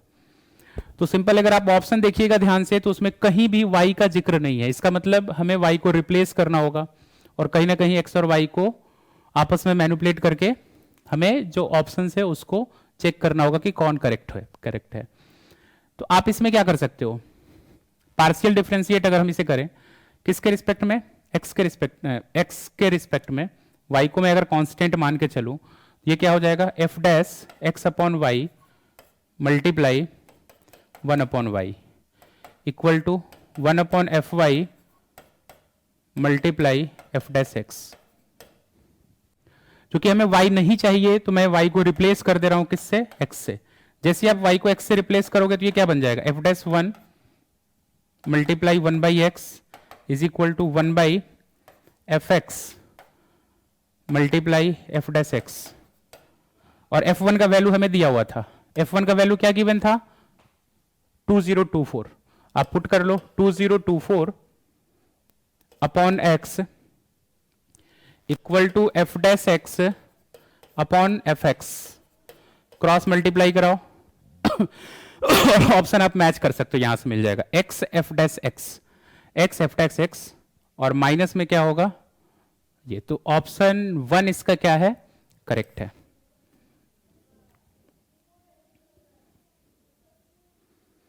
चलिए अब क्वेश्चन नंबर 16 देखते हैं। ये भी इजी लेवल का क्वेश्चन था। If z is a complex number then the number of common roots of equation this and this. ये देखने में थोड़ा सा डरावना सा है बट ये आसान है। जब आप इसको सिंप्लीफाई करोगे, कॉमन रूट हमें बताना है, तो ये Z cube plus 2z square plus 2z plus 1 is equal to 0। Hit and trial से जब इसे हम सॉल्व करेंगे तो z plus 1 and Z square plus Z plus 1 is equal to 0। आप चेक कर सकते हो z इज इक्वल टू -1 इसका एक रूट होगा, तो z plus 1 Z square plus Z plus 1 is equal to 0 क्या होगा, इसका फैक्टर होगा। तो आप इसे देख के ये आइडिया लगा सकते हो कि जो क्यूब रूट ऑफ यूनिटी वाला कॉन्सेप्ट है ये यहीं से आता है। Cube root of unity means यहां का इसका जो दो रूट्स होगा वो क्या होगा हमारा, ओमेगा और ओमेगा स्क्वायर होगा, और यहां से रूट आएगा हमारा क्या, z का वैल्यू -1 आ जाएगा। तो अब इन तीनों रूट्स को, क्योंकि इसका 3 रूट आ गए, एक -1 ओमेगा और ओमेगा स्क्वायर, अब इन तीनों रूट्स को हम इसमें चेक कर लेंगे पुट करके। तो -1 अगर हम चेक करें पुट करके तो -1 क्या आ जाएगा, ये -1 ही होगा, ये +1 हो जाएगा, ये +1 हो जाएगा, नहीं आ रहा है 0, इसका मतलब ये रूट नहीं है, -1 तो रूट नहीं है, ऐसे ही कैंसिल हो गया। अब ओमेगा रख के चेक कर लो आप, ओमेगा का पावर 1985, तो 1985 ओमेगा का पावर होगा, तो आप सिंप्लीफाई करोगे क्यूब के फॉर्म में उसको कन्वर्ट करोगे तो क्या आ जाएगा यहां से ओमेगा स्क्वायर, क्योंकि इसका रिमाइंडर क्या आएगा 3 से डिवाइड करने पे 2, प्लस क्या होगा ओमेगा प्लस 1, और आपको पता है कि omega plus omega square plus 1 का वैल्यू क्या होता है, 0 के इक्वल होता है। इसका मतलब ओमेगा सेटिस्फाई कर रहा है, अगर ओमेगा सेटिस्फाई करेगा तो ओमेगा स्क्वायर भी करेगा, क्योंकि दोनों एक दूसरे का कॉन्जुगेट होता है। इट मींस इसका नंबर ऑफ कॉमन सॉल्यूशन कितना पॉसिबल है, 2। तो फाइनल आंसर इसका क्या होगा, option 2। Question number 17। Question number 17 वैसे बोनस क्वेश्चन है, क्योंकि इसमें जो डेटा दिया हुआ है वो उस डेटा से आप जो आपको निकालना था वो आप निकाल नहीं पाओगे, ठीक है ना। क्वेश्चन है suppose 2 minus P comma P and 2 minus alpha comma alpha are the coefficient of 4 consecutive terms in the expansion of 1 plus x to the power n, then the value of p square minus alpha square plus 6 alpha plus 2p is equal to what, हमें निकालना है, ठीक है। तो इसका अगर हमें coefficient लिखना है कॉन्जिक्यूटिव 4 कोफिशिएंट्स, तो क्या क्या हो सकता है उसका कॉन्जिक्यूटिव 4 कोफिशिएंट्स। एक हमारा हो जाएगा NCR, अगला क्या होगा NCR प्लस 1, अगला क्या होगा NCR प्लस 2, नेक्स्ट क्या होगा NCR प्लस 3, और इसमें गिवन है, ये किसके फॉर्म में गिवन है, तो जो NCR है ये क्या था 2 माइनस पी था, और ये क्या है P है, ये किसके इक्वल है 2 माइनस अल्फा के इक्वल है, ये किसके इक्वल है अल्फा के इक्वल है। तो आप क्या कर सकते हो, आप यहां से देख सकते हो कि अगर मैं इन दोनों को ऐड करूं तो हमें क्या मिलने वाला है, p मिल जाएगा, सॉरी p कैंसिल होगा, 2 मिलेगा। तो ये हो जाएगा आपका NCR प्लस क्या हो जाएगा, NCR plus 1 is equal to क्या आएगा, 2। सिमिलरली यहां से देखना, दोनों अगर हम ऐड कर दे दोनों कोफिशिएंट लास्ट वाले कोफिशिएंट को, तो फिर से 2 मिलेगा। तो ये हो जाएगा NCR प्लस 2 प्लस क्या है NCR plus 3 is equal to क्या होगा, 2। फॉर्मूला अगर हम यहां अप्लाई कर लें तो फॉर्मूला से आप इसको क्या लिख सकते हो, ये हो जाएगा आपका n plus 1 CR plus 1 is equal to क्या है, 2। और ये क्या हो जाएगा n plus 1 CR plus 3 equal to 2। अब अगर इन दोनों को आप सॉल्व करोगे तो NR का वैल्यू आप वैसे नहीं निकाल पाओगे, क्योंकि n plus R C R plus 1 2 है और यह n plus R C R plus 3 भी 2 है।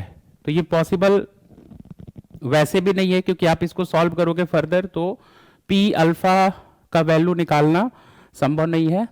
ठीक है, तो ये इनकम्प्लीट था, तो इसलिए ये बोनस क्वेश्चन है आप लोगों के लिए।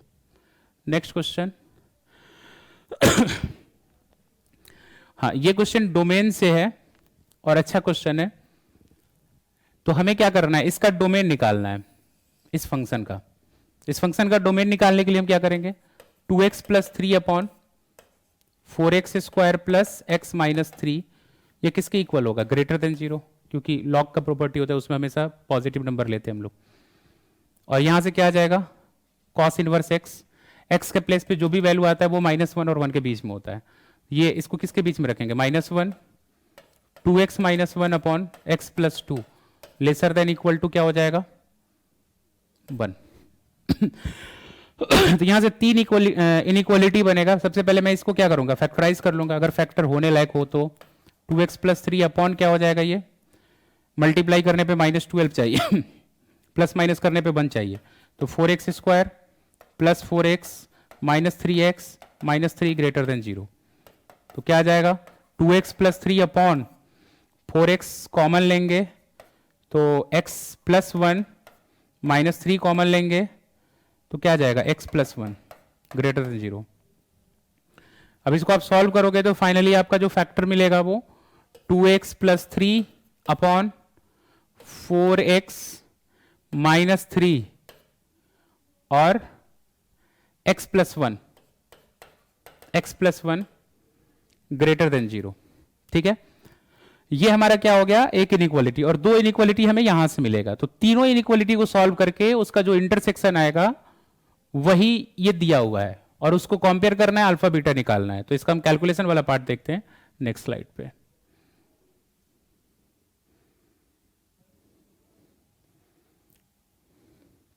हाँ चलिए देखिए इसमें क्या करना था हमें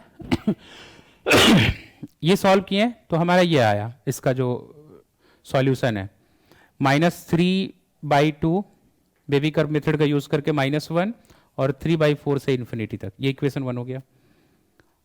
ठीक है, अब दूसरे वाले को जब सॉल्व करेंगे, क्योंकि वहां से 2 इनइक्वालिटी बनेगा, तो दूसरे वाले को सॉल्व करने पे क्या आएगा, -इन्फिनिटी से -2 यूनियन -1/3 से इन्फिनिटी। और तीसरा जो इनइक्वालिटी है जब आप इसको सॉल्व करोगे तो क्या आएगा, -2 से 3। तो फाइनली जब आप इन तीनों का इंटरसेक्शन करोगे, देखो मैं एक नंबर लाइन पे तीनों का जो क्रिटिकल पॉइंट था उसको ड्रॉ कर दिया हूं। आप देखो व्हाइट कलर, ग्रीन कलर और जो हमारा ब्लू कलर है वो किस पे कॉमन आ रहा है, कौन से पॉइंट पे, तो इस पॉइंट पे कॉमन है।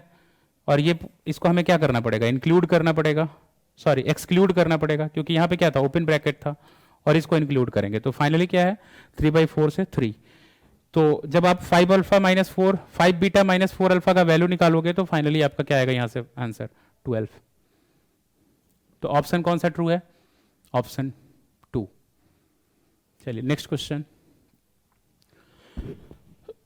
ये भी थोड़ा सा डिफिकल्ट था और कैलकुलेटिव था। आप इस फंक्शन को देखो और उससे आपको ये निकालना होगा, पहले तो gx निकालोगे, फिर उसके बाद gx हम यहां पुट करेंगे और उसको इंटीग्रेट करेंगे। तो gx जो है वो कंपोजिशन ऑफ फंक्शन है। तो gx निकालने के लिए हम क्या करने वाले हैं, gx के लिए सबसे पहले तो आप FOF निकाल लो।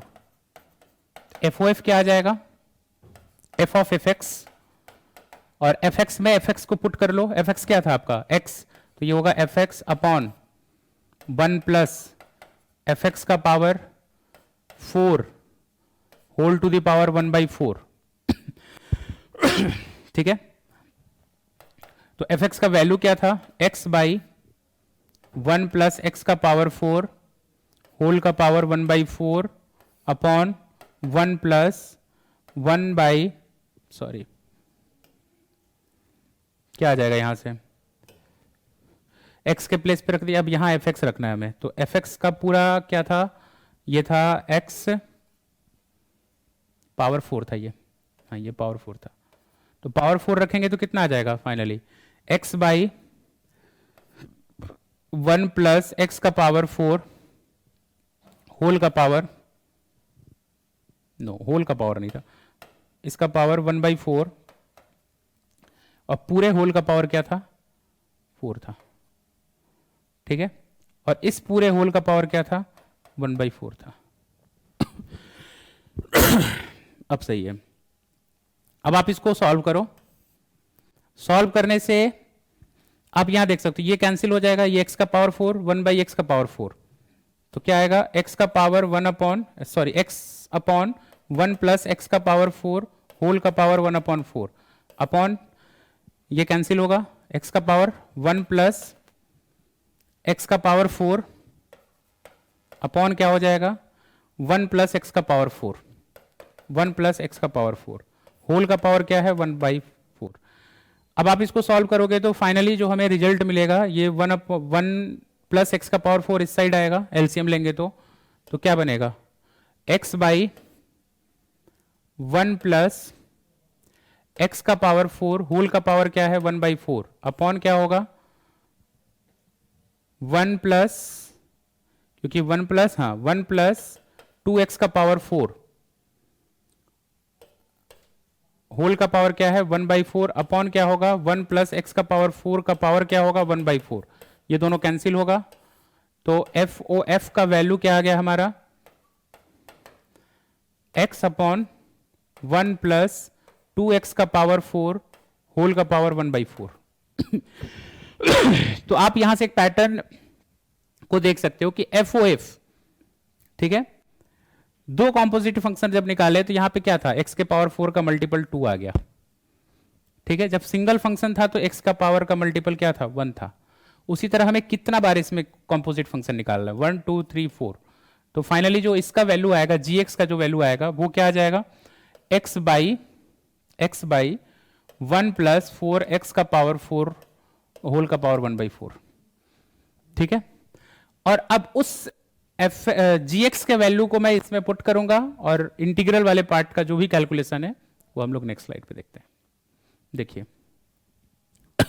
पुट करेंगे तो यहां से हमें क्या करना होगा, आप देख सकते हो इसका जो डिफरेंशिएशन है वो यहां अवेलेबल है, तो 1 प्लस 4 एक्स का पावर 4 को मैं क्या मान लिया, t का पावर 4, लिमिट चेंज हो जाएगा इसके अकॉर्डिंग, तो अपर लिमिट क्या होगा 3 एंड लोअर लिमिट क्या हो गया 1। आप पुट कर सकते हो इसमें x के प्लेस पे 0, तो t का वैल्यू क्या आ जाएगा वहां से,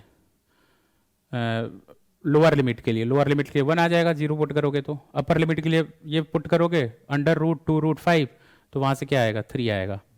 अब इसको हम x के रिस्पेक्ट में अगर डिफ्रेंशिएट करें तो 16x³ 4t³ dt/dx, तो dx का वैल्यू हमारा क्या आ गया, tq अपॉन 4x³ dt। अब इस dx के वैल्यू को हम इसमें पुट कर लेंगे, पुट करने के बाद फाइनली ये रिजल्ट आएगा, तो t का स्क्वायर dt, t का स्क्वायर का क्या होता है इंटीग्रेशन, tq अपॉन 3 1 से 3 तक, आप इसका लिमिट पुट कर लो, तो फाइनली कैलकुलेट होके हमारा जो आंसर आएगा वो क्या होगा 39, तो 39 इसका क्या होगा, राइट आंसर होगा। तो ऑप्शन 4 क्या है, करेक्ट आंसर है। अब नेक्स्ट क्वेश्चन, हाँ इसमें क्या करना है, एक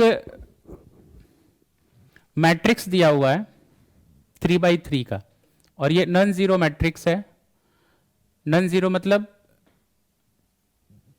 इसमें कोई एक ऐसा एंट्री है, नॉन जीरो में सारा का सारा जीरो नहीं है, ठीक है ना, where x sin theta is equal to y sin theta plus 2π/3 z sin theta प्लस 4π/3 स्क्वायर मैट्रिक्स है, और ट्रेस है इसका m, डिनोट कर रहा है sum of all the diagonals entries. तो आपको इन दोनों ऑप्शंस में से चूज करना है क्या होगा। हमें जो इसमें ट्रिग्नोमेट्रिक रिजल्ट दिया हुआ है ये हमें डायरेक्ट बताया जाता है क्वेश्चंस में कि ये रिजल्ट आप याद कर लो, क्या sine theta plus 2 pi by 3 plus sine theta plus 4 pi by 3 equal to 0। अब आप खुद सोचो, अगर ये सारा इक्वल्स है, मैं सबको अगर k मान लूं, इन सबको अगर मैं k मान लेता हूं, तो यहां से x का वैल्यू क्या आ जाएगा, x का वैल्यू साइन थीटा का वैल्यू क्या आ जाएगा, k अपॉन एक्स। तो उसी तरह से इसको मैं लिख सकता हूं k upon X plus k upon Y plus k upon Z equal to 0। k को कैंसिल करा ले रहा हूं, 1 plus X plus 1 by Y plus 1 by Z is equal to 0। तो आप खुद बताओ, अगर 1 by X plus 1 by Y plus 1 by Z is equal to 0 है और इसमें ऐसा बोला गया कि ये नॉन जीरो मैट्रिक्स नहीं है, इसका मतलब एक्स वाई जेड में से कोई एक ऐसा नंबर है जो जीरो नहीं है। ठीक है, तो अगर वो जीरो नहीं होगा और आप उसको, और यहां पे हमारा क्या आ रहा था, इसका ट्रेस निकालना था। ट्रेस फर्स्ट वाले में क्या चेक करना है, X plus Y plus Z is equal to 0। तो X plus Y plus Z is equal to 0 और 1 upon X plus 1 upon Y plus 1 upon Z is equal to 0। तो ऐसा कहां से पॉसिबल है, इसलिए नहीं पॉसिबल है क्योंकि अगर हम इसमें से कोई एक जीरो ले लें तो यहां से वो क्या हो जाएगा, नॉट डिफाइंड होगा। तो ऑप्शन ए क्या हो गया आपका, इनकरेक्ट हो गया। और ऑप्शन बी में ट्रेस ऑफ एडजॉइंट आर, तो एडजॉइंट ऑफ एडजॉइंट आर क्या हो जाएगा आपका, mod R into matrix R. और इसका अगर हम निकालें मॉडर क्या आएगा, एक्स वाई जेड, और ये आ जाएगा X plus Y plus Z. तो फिर से वही आ गया, अगर X plus Y plus Z zero नहीं है तो इसमें भी एक्स प्लस वाई प्लस जेड कहां से ये जीरो होगा, नहीं होगा, ये भी रॉन्ग है। इसका मतलब ऑप्शन 2 इसका क्या होना चाहिए, राइट होना चाहिए, नाइदर 1 नॉट 2 इज ट्रू। अब आते हैं हम लोग क्वेश्चन नंबर 21 पे। ये भी थोड़ा कैलकुलेटिव क्वेश्चन है।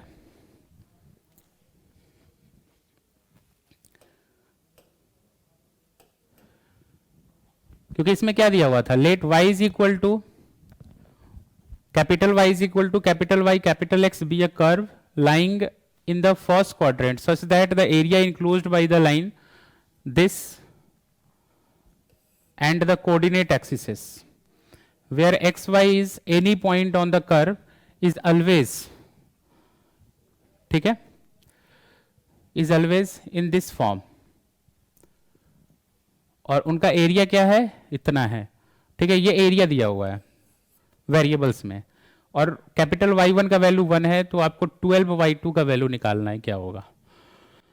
तो इस क्वेश्चन के लिए सबसे पहले आप देख लो कोऑर्डिनेट एक्सिस है, तो यहां पे जो भी पॉइंट होगा आपका वो क्या हो जाएगा, x, 0 होगा।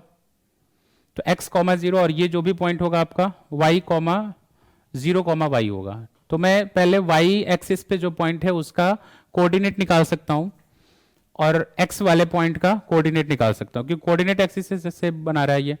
तो इसमें बताओ क्या हो जाएगा आपका, अगर मैं x वाले को 0 रखूं तो ये 0 होगा, तो वहां से हमारा जो y कोऑर्डिनेट है वो क्या आ जाएगा, ये 0 होगा। तो x इंटू, देखिए ये हो गया, अगर मैं x कोऑर्डिनेट को 0 रख रहा हूं तो ये 0 होगा, तो y का वैल्यू क्या आ जाएगा, x into capital Y dash capital X, ठीक है, और ये प्लस y, इसका कोऑर्डिनेट आ गया। ये पॉइंट A लेट सपोज कर लो, ये B है और ये 0 है। अब मैं अगर पॉइंट B का कोऑर्डिनेट निकालना चाहता हूं उसके लिए y 0 करना पड़ेगा हमें। तो y 0 करेंगे तो फाइनली आपका, जैसे आप y 0 करोगे तो x का वैल्यू क्या आ जाएगा, x का वैल्यू आप निकाल सकते हैं, इसमें y 0 कर लो तो minus Y equal to capital Y x into capital X और minus Y dash capital X into X. तो x कोऑर्डिनेट हमारा क्या आ जाएगा, इस पूरे टर्म्स को अगर मैं इस साइड लेके आ रहा हूं, capital Y x into X equal to Y dash x into X multiply X, ठीक है। हाँ ठीक है, हमें एक्स कोऑर्डिनेट चाहिए था ना, हाँ ये वाला कोऑर्डिनेट चाहिए था, एक सेकंड, कैपिटल एक्स ना चाहिए क्योंकि हम कैपिटल वाई को जीरो किए हैं और कैपिटल वाई और कैपिटल एक्स में ही था हमारा फंक्शन। तो यहां से अगर मैं इसको जीरो कर रहा हूं तो हमें ये कैपिटल एक्स का वैल्यू चाहिए, तो कैपिटल एक्स के वैल्यू के लिए ये इस साइड आ जाएगा, तो minus Y plus capital Y capital X multiply small X upon क्या होगा वाई डैश एक्स, ठीक है, किसका वैल्यू एक्स का वैल्यू। तो ये आ जाएगा आपका minus Y plus Y dash capital X upon क्या होगा मल्टीप्लाई एक्स अपॉन क्या होगा capital Y X comma zero.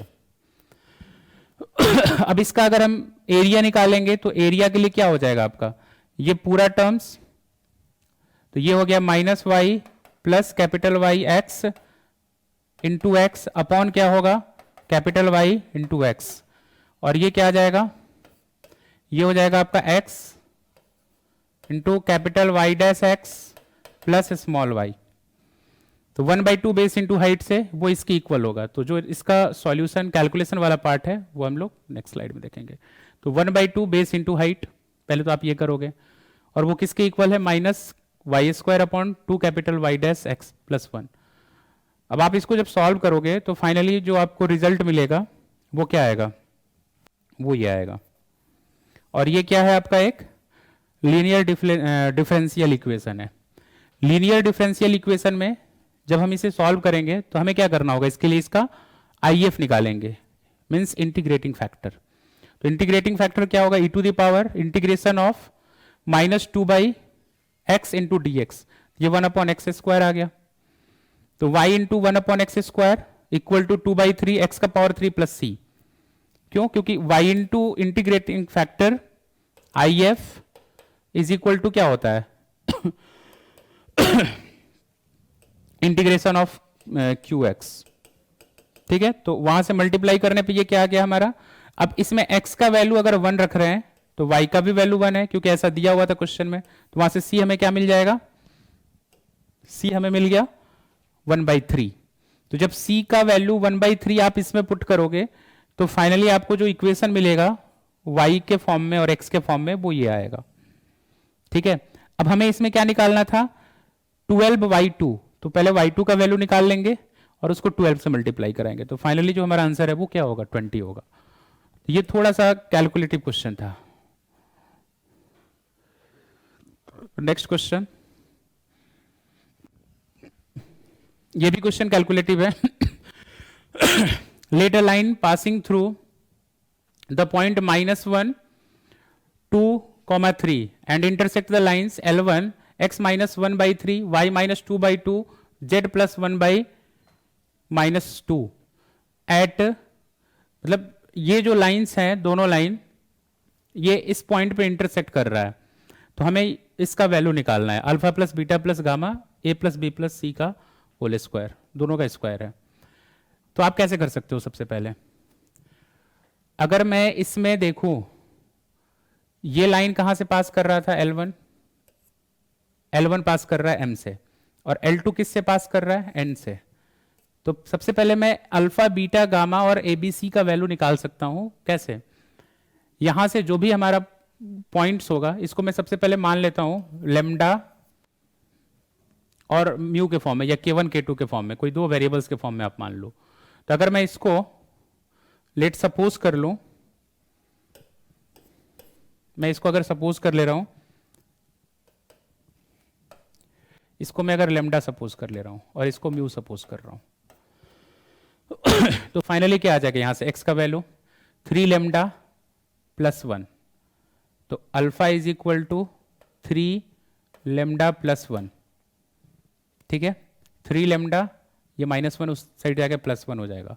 Beta का वैल्यू क्यों ऐसा कर रहे हैं, क्योंकि m उस पर सेटिस्फाइड कर रहा है, और बीटा का वैल्यू हमारा क्या आ जाएगा 2 लेमडा प्लस 2, ठीक है। और z का वैल्यू क्या होगा, मीन्स गामा का वैल्यू क्या आ जाएगा -2 लेमडा -1, तो हमारा जो m पॉइंट है उसका कोऑर्डिनेट मिल गया, क्या है 3 लैम्डा प्लस 1, 2 लैम्डा प्लस 2 और -2 लैम्डा -1। इसी तरह n का हम निकाल सकते हैं, n का कोऑर्डिनेट क्या हो जाएगा -3 म्यू, n का कोऑर्डिनेट क्या होगा -3 mu, -3 mu -2, -2 mu plus 2, -2 mu plus 2 और 4 म्यू प्लस 1, 4 म्यू प्लस 1। ठीक है, ये हमारा क्या हो गया n का कोऑर्डिनेट हो गया। अब m और n पॉइंट हमें मिल चुके हैं, तो ये दोनों पॉइंट लेट सपोज करिए हमारा लाइन L1 है और ये L2 है, ठीक है, और ये पॉइंट हमारा क्या है m है और ये n है। तो हमें क्या करना था, हमें इसमें alpha plus beta plus gamma और a प्लस बी प्लस सी के स्क्वायर्स का रेशियो बताना है क्या होगा। तो 3 पॉइंट्स तो दिया हुआ है और एक कौन सा पॉइंट था आपका -1, 2 और 3। तो मैं -1, 2 और 3 यहां ले ले रहा हूं पॉइंट, -1, 2, 3। ये लेट सपोज करिए a है। तो अगर ये तीनों पॉइंट्स एक ही लाइन पे लाई कर रहे हैं, इसका मतलब क्या हुआ कि इनका जो डायरेक्शंस रेशियो है, डायरेक्शन कोसाइन रेशियो, वो प्रोपोर्शनली इक्वल होगा। इट मींस am का dr और an का dr का रेशियो इक्वल होगा, ठीक है। उसी तरह से दोनों जैसे हम आप रेशियो इक्वल करोगे तो फाइनल रिजल्ट जो आपको मिलने वाला है वो हम नेक्स्ट स्लाइड में इसका कैलकुलेशन में देखेंगे। देखिए, तो फर्स्ट का जो डायरेक्शन रेशियो होगा वो हमारा प्रोपोर्शनली इक्वल कर लिए, फिर यहां से ये दो केस बन जाएगा, दो इक्वेशन लेंगे, केस 1 और ये हमारा केस 2 है। जब आप केस 1 को सॉल्व करोगे तो 2 mu is equal to lambda आएगा एंड केस 2 को सॉल्व करने पे क्या आएगा हमारा lambda mu is equal to 4 mu. तो यहां से लेमडा का वैल्यू 4 एंड म्यू का वैल्यू क्या आ जाएगा हमारा 2 आ जाएगा। तो alpha plus beta plus lambda निकालना था, तो alpha plus beta plus lambda किसकी इक्वल है 3 लेमडा प्लस 2 की इक्वल है। पुट करेंगे वैल्यू 14 आएगा, a प्लस बी प्लस सी क्या आ जाएगा हमारा -1 आएगा, स्क्वायर करेंगे तो 196। तो ये थोड़ा सा कैलकुलेटिव क्वेश्चन था। नेक्स्ट क्वेश्चन है कंसीडर्ड 2 सर्कल्स C1 और C1 का इक्वेशन गिवन है। क्या है equation x² plus y² is equal to 25। ठीक है, एक सर्कल है C1 जिसका इक्वेशन दिया हुआ है, दूसरा सर्कल है C2 x माइनस अल्फा का square plus y² is equal to 16 where alpha belongs to open interval 5,9. Let the angle between the two radii 1 to each circle, मतलब जो एंगल दिया हुआ है दोनों रेडियस का पॉइंट ऑफ इंटरसेक्शन था, drawn from one of the intersection point of C1 and C2 be sin inverse root under 63/8 if the length of common chord of C1 and C2 is beta. इसका मतलब ये आपका क्या है beta है, ये पूरा बीटा है, तो ये क्या हो जाएगा बीटा बाई 2, क्योंकि हमें पता है कि परपेंडिकुलर लाइन कॉर्ड को क्या करता है बाइसेक्ट कर देता है, तो बीटा बाई 2 हो गया। Then the value of alpha beta का होल स्क्वायर हमें निकालना है। ठीक है, तो अब आप इसके लिए क्या कर सकते हो, सबसे पहले आप जो भी इंफॉर्मेशन गिवन है आप उसको फिगर में लिखो। ये क्या है जो एंगल फॉर्म कर रहा है, ये साइन इनवर्स, इसको मैं थीटा मान लेता हूं। तो जैसे ही आप इसको थीटा मानोगे तो थीटा इज इक्वल टू क्या आ जाएगा साइन इनवर्स रूट अंडर 63/8 है। ठीक है, साइन इनवर्स रूट अंडर 63/8। तो यहां से साइन थीटा आप क्या लिख सकते हो, साइन थीटा हो जाएगा रूट अंडर 63/8। तो हमें साइन थीटा का वैल्यू मिल गया और इसका रेडियस आप लिख सकते हो क्योंकि इसका इक्वेशन दिया हुआ है x² plus y² equal to 25। तो सबसे पहले तो ये जो सर्कल है बड़ा वाला जो सर्कल है वो क्या होगा, उसका जो सेंटर है वो ओरिजिन है 0,0 और जो सेकंड सर्कल है उसका ओरिजिन क्या है, इसको अगर आप 0 पुट करोगे तो अल्फा और दूसरा 0, तो अल्फा कॉमा 0, ये हो गया हमारा अल्फा कॉमा 0 दूसरे सर्कल का जो सेंटर है। और इसमें क्या आ जाएगा, अगर मैं इसको लेट कर लेता हूं A और ये मैं मान लेता हूं B पॉइंट्स को, ये C हो गया और ये हमारा D है। क्लियर है, तो आप देख सकते हो कि AB का जो लेंथ होगा वो ओरिजिन से अल्फा 0 तक है, इसका मतलब ये जो लेंथ है ये हमारा क्या है अल्फा है। तो आप इस ट्राइंगल का एरिया निकाल सकते हो, ठीक है। ट्राइंगल का एरिया क्या होगा बताना, 1/2 हाफ बेस इंटू हाइट। तो बेस क्या है आपका अल्फा, इंटू हाइट क्या है β/2, और ये इक्वल हो जाएगा। इसी का एरिया आप इस तरह से भी निकाल सकते हो। इसका रेडियस क्या है बड़े वाले का 5 है और इसका 4 है। तो इसका एरिया मैं इस एंगल का साइन थीटा का भी यूज करके निकाल सकता हूं। तो उससे हो जाएगा हमारा 1/2 साइन थीटा। साइन थीटा का वैल्यू क्या है, √63/8 मल्टीप्लाई 1/2 साइन थीटा हो गया, और बेस a इंटू बी होता है, तो 5/4। तो क्या आ जाएगा यहां से फाइनली अगर आप कैंसिल कराओ तो 8 से ये कितना टाइम्स में कैंसिल होगा, 4 से ये कितना टाइम्स में 8 कैंसिल होगा, 2 टाइम्स में।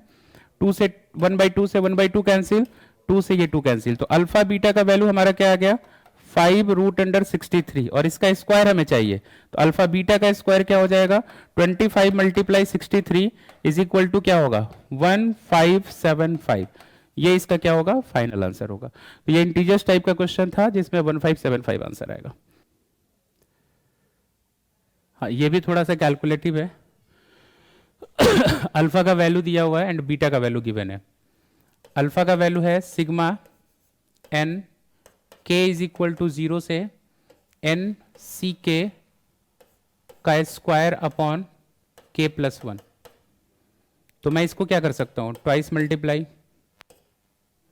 तो मल्टीप्लाई क्या हो जाएगा ये एन सी के, और इसको अगर हमें कोरिलेट करना है फॉर्मूला से तो मैं इसमें मल्टीप्लाई कर दे रहा हूं n+1 से और n+1 से, क्योंकि हमें इस फॉर्मूला में अगर इसको इस तरह से कन्वर्ट करना है, एनसीआर इज इक्वल टू क्या होता है, n/r multiply n-1 c r-1।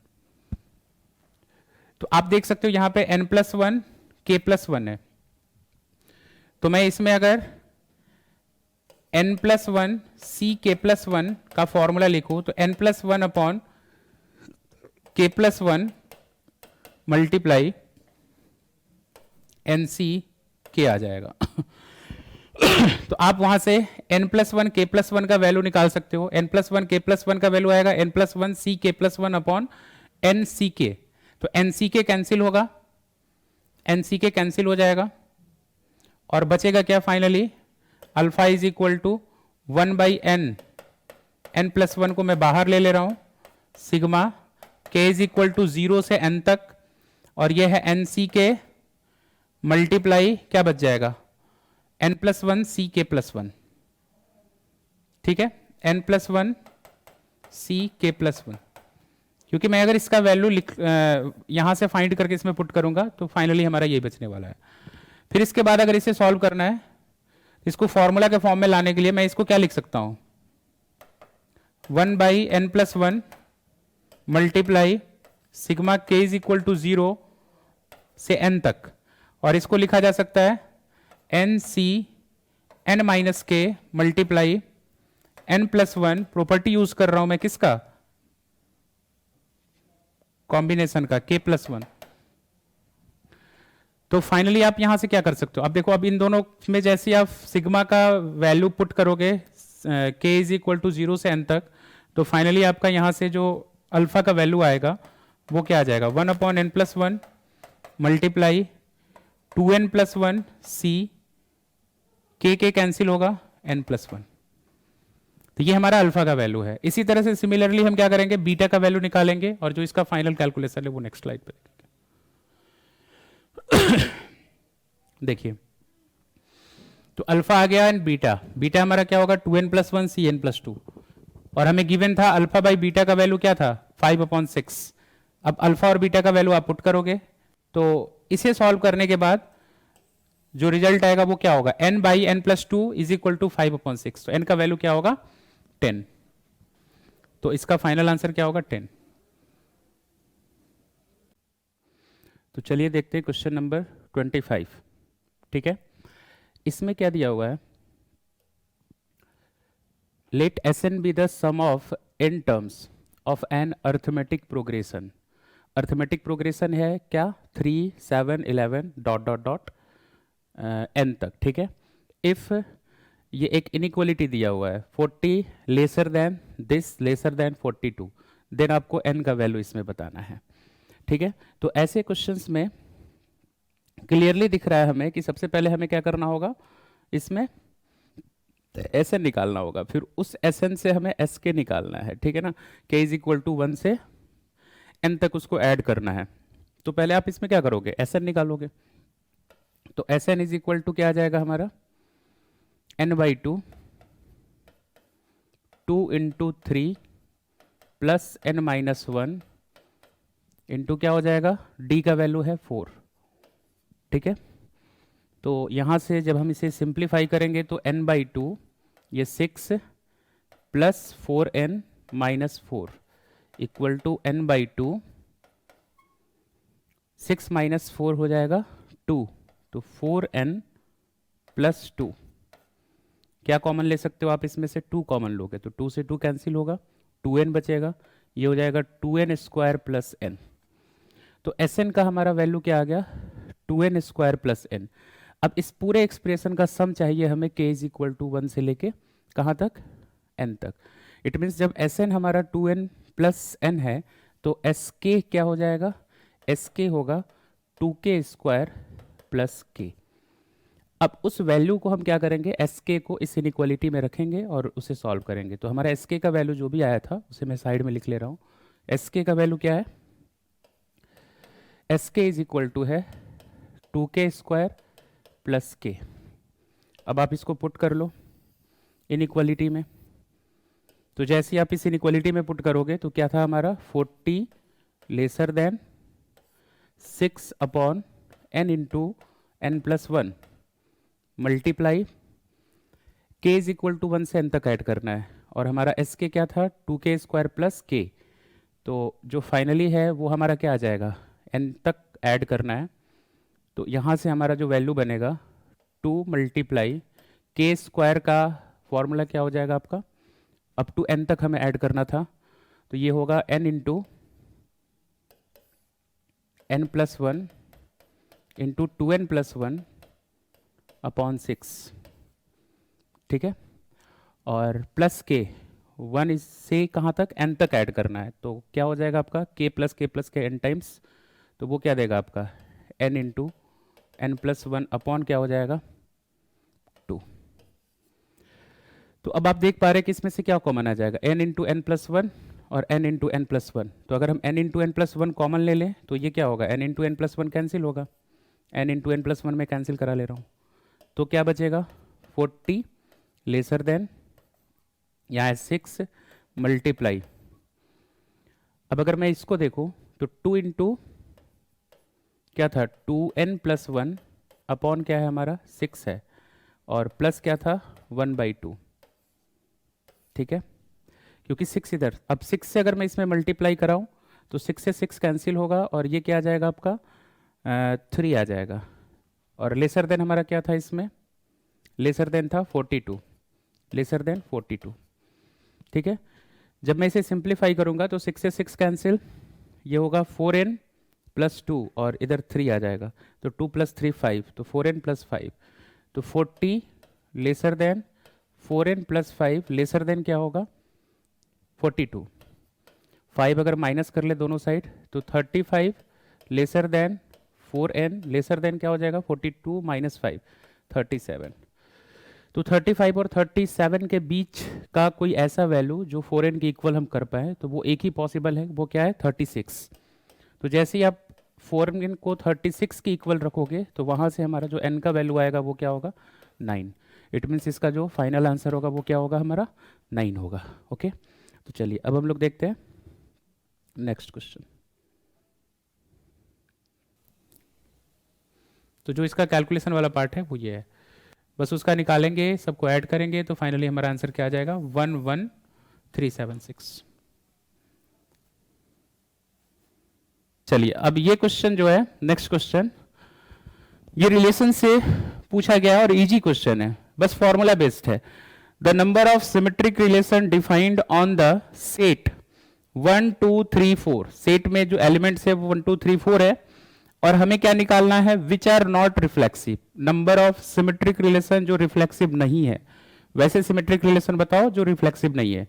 तो फॉर्मूला क्या होता है अगर हम सिमेट्रिक और रिफ्लेक्सिव दोनों का, सिमेट्रिक रिलेशन का फॉर्मूला क्या होता है हमारा, नंबर ऑफ, अगर हम सिमेट्रिक रिलेशन का बात करें तो क्या हो जाएगा, उसका फॉर्मूला होता है 2 का power n into N plus 1 by 2, और नंबर ऑफ रिफ्लेक्सिव रिलेशन का फॉर्मूला क्या होगा,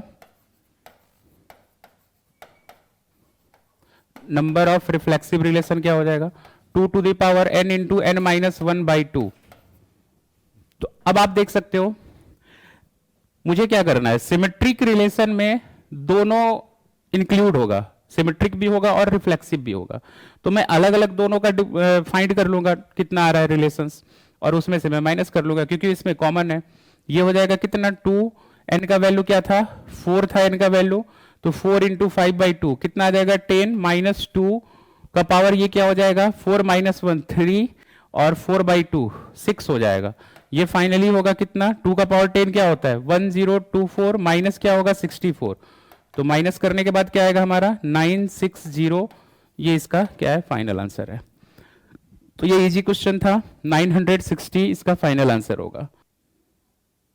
अब ये भी क्वेश्चन आसान है, बट अगर आप इसको ग्राफ से करोगे तो थोड़ा सा डिफिकल्ट हो जाएगा। इसमें हमें क्या करना था, रियल सॉल्यूशन बताना है। तो एक तो रियल सॉल्यूशन आपको दिख रहा है x इज इक्वल टू 0, और जो दूसरा है x square plus 3 mod x plus 5 x minus 1 plus 6 x minus 2 equal to 0। अब अगर ध्यान से आप देखोगे ये पॉजिटिव नंबर है, ये भी पॉजिटिव है, ये भी पॉजिटिव है, ये भी पॉजिटिव है। तो पॉजिटिव 3 से ज्यादा अगर पॉजिटिव्स का सम लेना है वो 0 आ रहा है, या तो कोई x का वैल्यू पॉसिबल ही नहीं होगा एक्सेप्ट 0, क्योंकि अगर 0 भी लेंगे तो उस केस में हमें चेक करना होगा। तो इस केस में क्या होगा, नो सॉल्यूशन पॉसिबल, रियल कोई सॉल्यूशन पॉसिबल नहीं है, और x इज इक्वल टू 0 ही इसको केवल सेटिस्फाइड कर रहा है, इसका मतलब ओनली वन सॉल्यूशन इसका क्या होगा, पॉसिबल होगा। क्वेश्चन नंबर 29, क्वेश्चन नंबर 29 में क्या गिवन है, the area of the region enclosed by the parabola and the line x minus 2y plus 4 is equal to 0, positive coordinate of x axis, coordinate of axes। तो positive coordinate of axis आप क्या, y axis का positive और x axis का positive, ये parabola और line के बीच का जो भी हमारा इनक्लोज्ड एरिया होगा उससे बताना है कि क्या हो सकता है वो, ठीक है। तो मैं इसका फिगर ऑलरेडी इसमें ड्रॉ कर चुका हूँ। तो आप देख पा रहे हैं कि सबसे पहले हमें क्या करना होगा, जो पैराबोला और लाइन है उन दोनों का हम इंटरसेक्शन पॉइंट निकाल लेंगे। तो पैराबोला और लाइन का इंटरसेक्शन पॉइंट हमारा क्या होगा, ये था y माइनस 2 का whole square equal to x minus 1 था, ये पैराबोला था।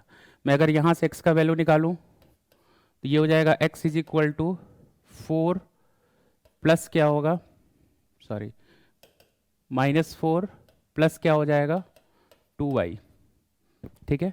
तो x का वैल्यू आ जाएगा 2y माइनस 4, यानी x का वैल्यू होगा हमारा, अगर 2 कॉमन ले ले तो y माइनस 2, यानी y माइनस 2 का वैल्यू क्या हो जाएगा x अपॉन 2, y माइनस 2 का वैल्यू क्या होगा x अपॉन 2। अब अगर मैं y माइनस 2 के प्लेस पे x अपॉन 2 रख लूं तो x अपॉन 2 का square equal to x minus 1 आएगा, x square upon 4 is equal to क्या होगा x माइनस 1, तो एक्स स्क्वायर इक्वल टू क्या होगा 4x माइनस 4। तो फाइनली यहाँ से हम क्या ला सकते हैं, x square minus 4x plus 4 is equal to 0, तो हो जाएगा x माइनस 2 का स्क्वायर इक्वल टू 0। तो यहाँ से जो हमारा x का वैल्यू आएगा वो क्या होगा 2 होगा। तो पैराबोला और लाइन का जो इंटरसेक्शन पॉइंट है उसमें हमें x का कोऑर्डिनेट मिल गया, वो क्या था 2 था। अब आप अगर x के वैल्यू को पैराबोला में पुट करोगे या लाइन में पुट करोगे तो वहां से जो हमारा y का कोऑर्डिनेट आएगा वो क्या होगा 3 होगा। तो इसका इंटरसेक्शन पॉइंट हमें मिल गया। तो हमें क्या चाहिए था, इस लाइन और पैराबोला और पॉजिटिव कोऑर्डिनेट एक्सिस के बीच का एरिया चाहिए। इट मीन्स हमें ये वाला एरिया चाहिए, हमें क्या चाहिए ये एरिया चाहिए येलो वाला। तो मैं उसके लिए क्या करूंगा, अगर मैं पैराबोला को y के रिस्पेक्ट में अगर मैं इंटीग्रेट कर रहा हूँ अप टू 0 to 3, तो वहाँ से जो हमें एरिया मिलेगा ये पूरा एरिया मिल जाएगा। तो मैं पूरे एरिया में से क्या करने वाला हूँ, ये जो ट्रायंगल का एरिया दिख रहा है आपको, इसको अगर मैं माइनस कर दूँ तो जो हमारा रिक्वायर्ड एरिया है वो फाइनल मिल जाएगा। ठीक है, तो उसके लिए हमें क्या करना होगा, पहले तो इंटीग्रेट करेंगे किसे, पैराबोला को विथ रिस्पेक्ट टू y, और कहाँ से कहाँ तक हमें इसको इंटीग्रेट करना होगा, 0 to 3। तो अगर आप इंटीग्रेट करोगे तो यहाँ से ये क्या आ जाएगा, 1 + x, तो ये होगा यहाँ से x का जो हमारा वैल्यू आ जाएगा y² + 4 और माइनस क्या हो जाएगा, 2y² था तो 4y। ठीक है, 4y, और यहाँ से ये होगा आपका क्या, +1 इक्वल टू x का वैल्यू हो जाएगा y², 4 + 1 5 होगा तो -4y + 5। ठीक है, तो अब इसे हमें इंटीग्रेट करना होगा कहाँ से कहाँ तक, 0 से 3 तक, y² -4y + 5। ठीक है, कहाँ से कहाँ तक इसे इंटीग्रेट करना है हमें, विथ रिस्पेक्ट टू dy, 0 से 3 तक। तो जो हमारा रिक्वायर्ड एरिया है पूरा का पूरा एरिया इंक्लूडिंग ट्रायंगल वो पूरा आ जाएगा। ठीक है ना, तो इसको आप इंटीग्रेट करोगे तो ये होगा y का पावर 3 upon 3 -4 into y² upon 4 into y² upon क्या हो जाएगा 2 प्लस 5 इंटू क्या होगा y, 0 से कहाँ तक है 3 तक। तो आप देख पा रहे हो कि जैसे ही हम इसमें 0 पुट करेंगे तो पूरा 0 आएगा, तो जो हमारा वैल्यू होगा वो क्या होगा 3 के रिस्पेक्ट में ही आएगा। तो 3 जैसे आप पुट करोगे इसमें क्या आ जाएगा, 3 का स्क्वायर 27/3, तो ये हो गया 9, ये कैंसिल आउट होगा कितना टाइम्स में, 2 टाइम्स में। तो 3 का स्क्वायर क्या हो जाएगा आपका 9 इंटू 2 18 -18 प्लस क्या हो जाएगा यहाँ से 3 इंटू 5 15। तो जब आप इसको सॉल्व करोगे तो कितना आएगा 15 + 9, तो 15 + 9 आपका हो जाएगा 15 + 5 20 + 3, ये 23 हो गया। तो 23 में से कितना माइनस करना है हमें, -18। ठीक है, सॉरी 15 + 9 24 हो जाएगा, और 24 में से जब हम 18 माइनस करेंगे ये आएगा हमारा 6। तो इस पूरा एरिया हमारा क्या आ गया 6 आ गया, बट हमें क्या चाहिए, ये जो येलो पार्ट वाला है उसका एरिया चाहिए, तो हमें इसका एरिया माइनस करना पड़ेगा। तो माइनस क्या हो जाएगा 1/2, बेस इसका क्या होगा 1 इंटू हाइट क्या हो जाएगा 2, तो फाइनली क्या आ जाएगा हमारा 5 स्क्वायर यूनिट। तो 5 स्क्वायर यूनिट इसका रिक्वायर्ड एरिया होगा।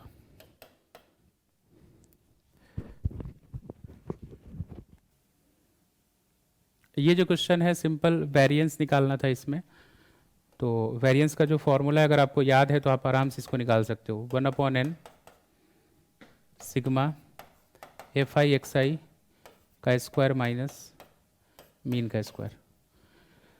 तो ये मैं इसका सारा टेबल पहले आपको बनाना होगा और उसके बाद सारा वैल्यू पुट करना है बस। तो ये आपका सिग्मा fi हो गया, सिग्मा fi(xi) हो गया, सिग्मा fi(xi) हो गया। ठीक है, तो आपको क्या करना है वेरिएंस के फॉर्मूला में ये सारा पुट कर लेना है। तो मीन क्या हो जाएगा हमारा 176/22, ये आ जाएगा 8। तो वेरिएंस का स्क्वायर इज इक्वल टू क्या था 1/n, n का वैल्यू 22 है, और सिग्मा fi(xi) का fi(xi) क्या है मल्टीप्लाई सिग्मा fi(xi) का स्क्वायर क्या है 2048 है, और माइनस क्या हो जाएगा आपका 8 का स्क्वायर 64। इसे सॉल्व करेंगे 29 पॉइंट समथिंग आएगा, तो फाइनल आंसर इसका क्या होगा 29। तो ये आपका 30 जनवरी सेकंड शिफ्ट का पूरा टोटल सॉल्यूशन हुआ। तो आप लोग इसको अगर कोई दिक्कत हो कहीं किसी क्वेश्चन में आप उसको दोबारा रिप्ले करके देख सकते हैं। Thank you.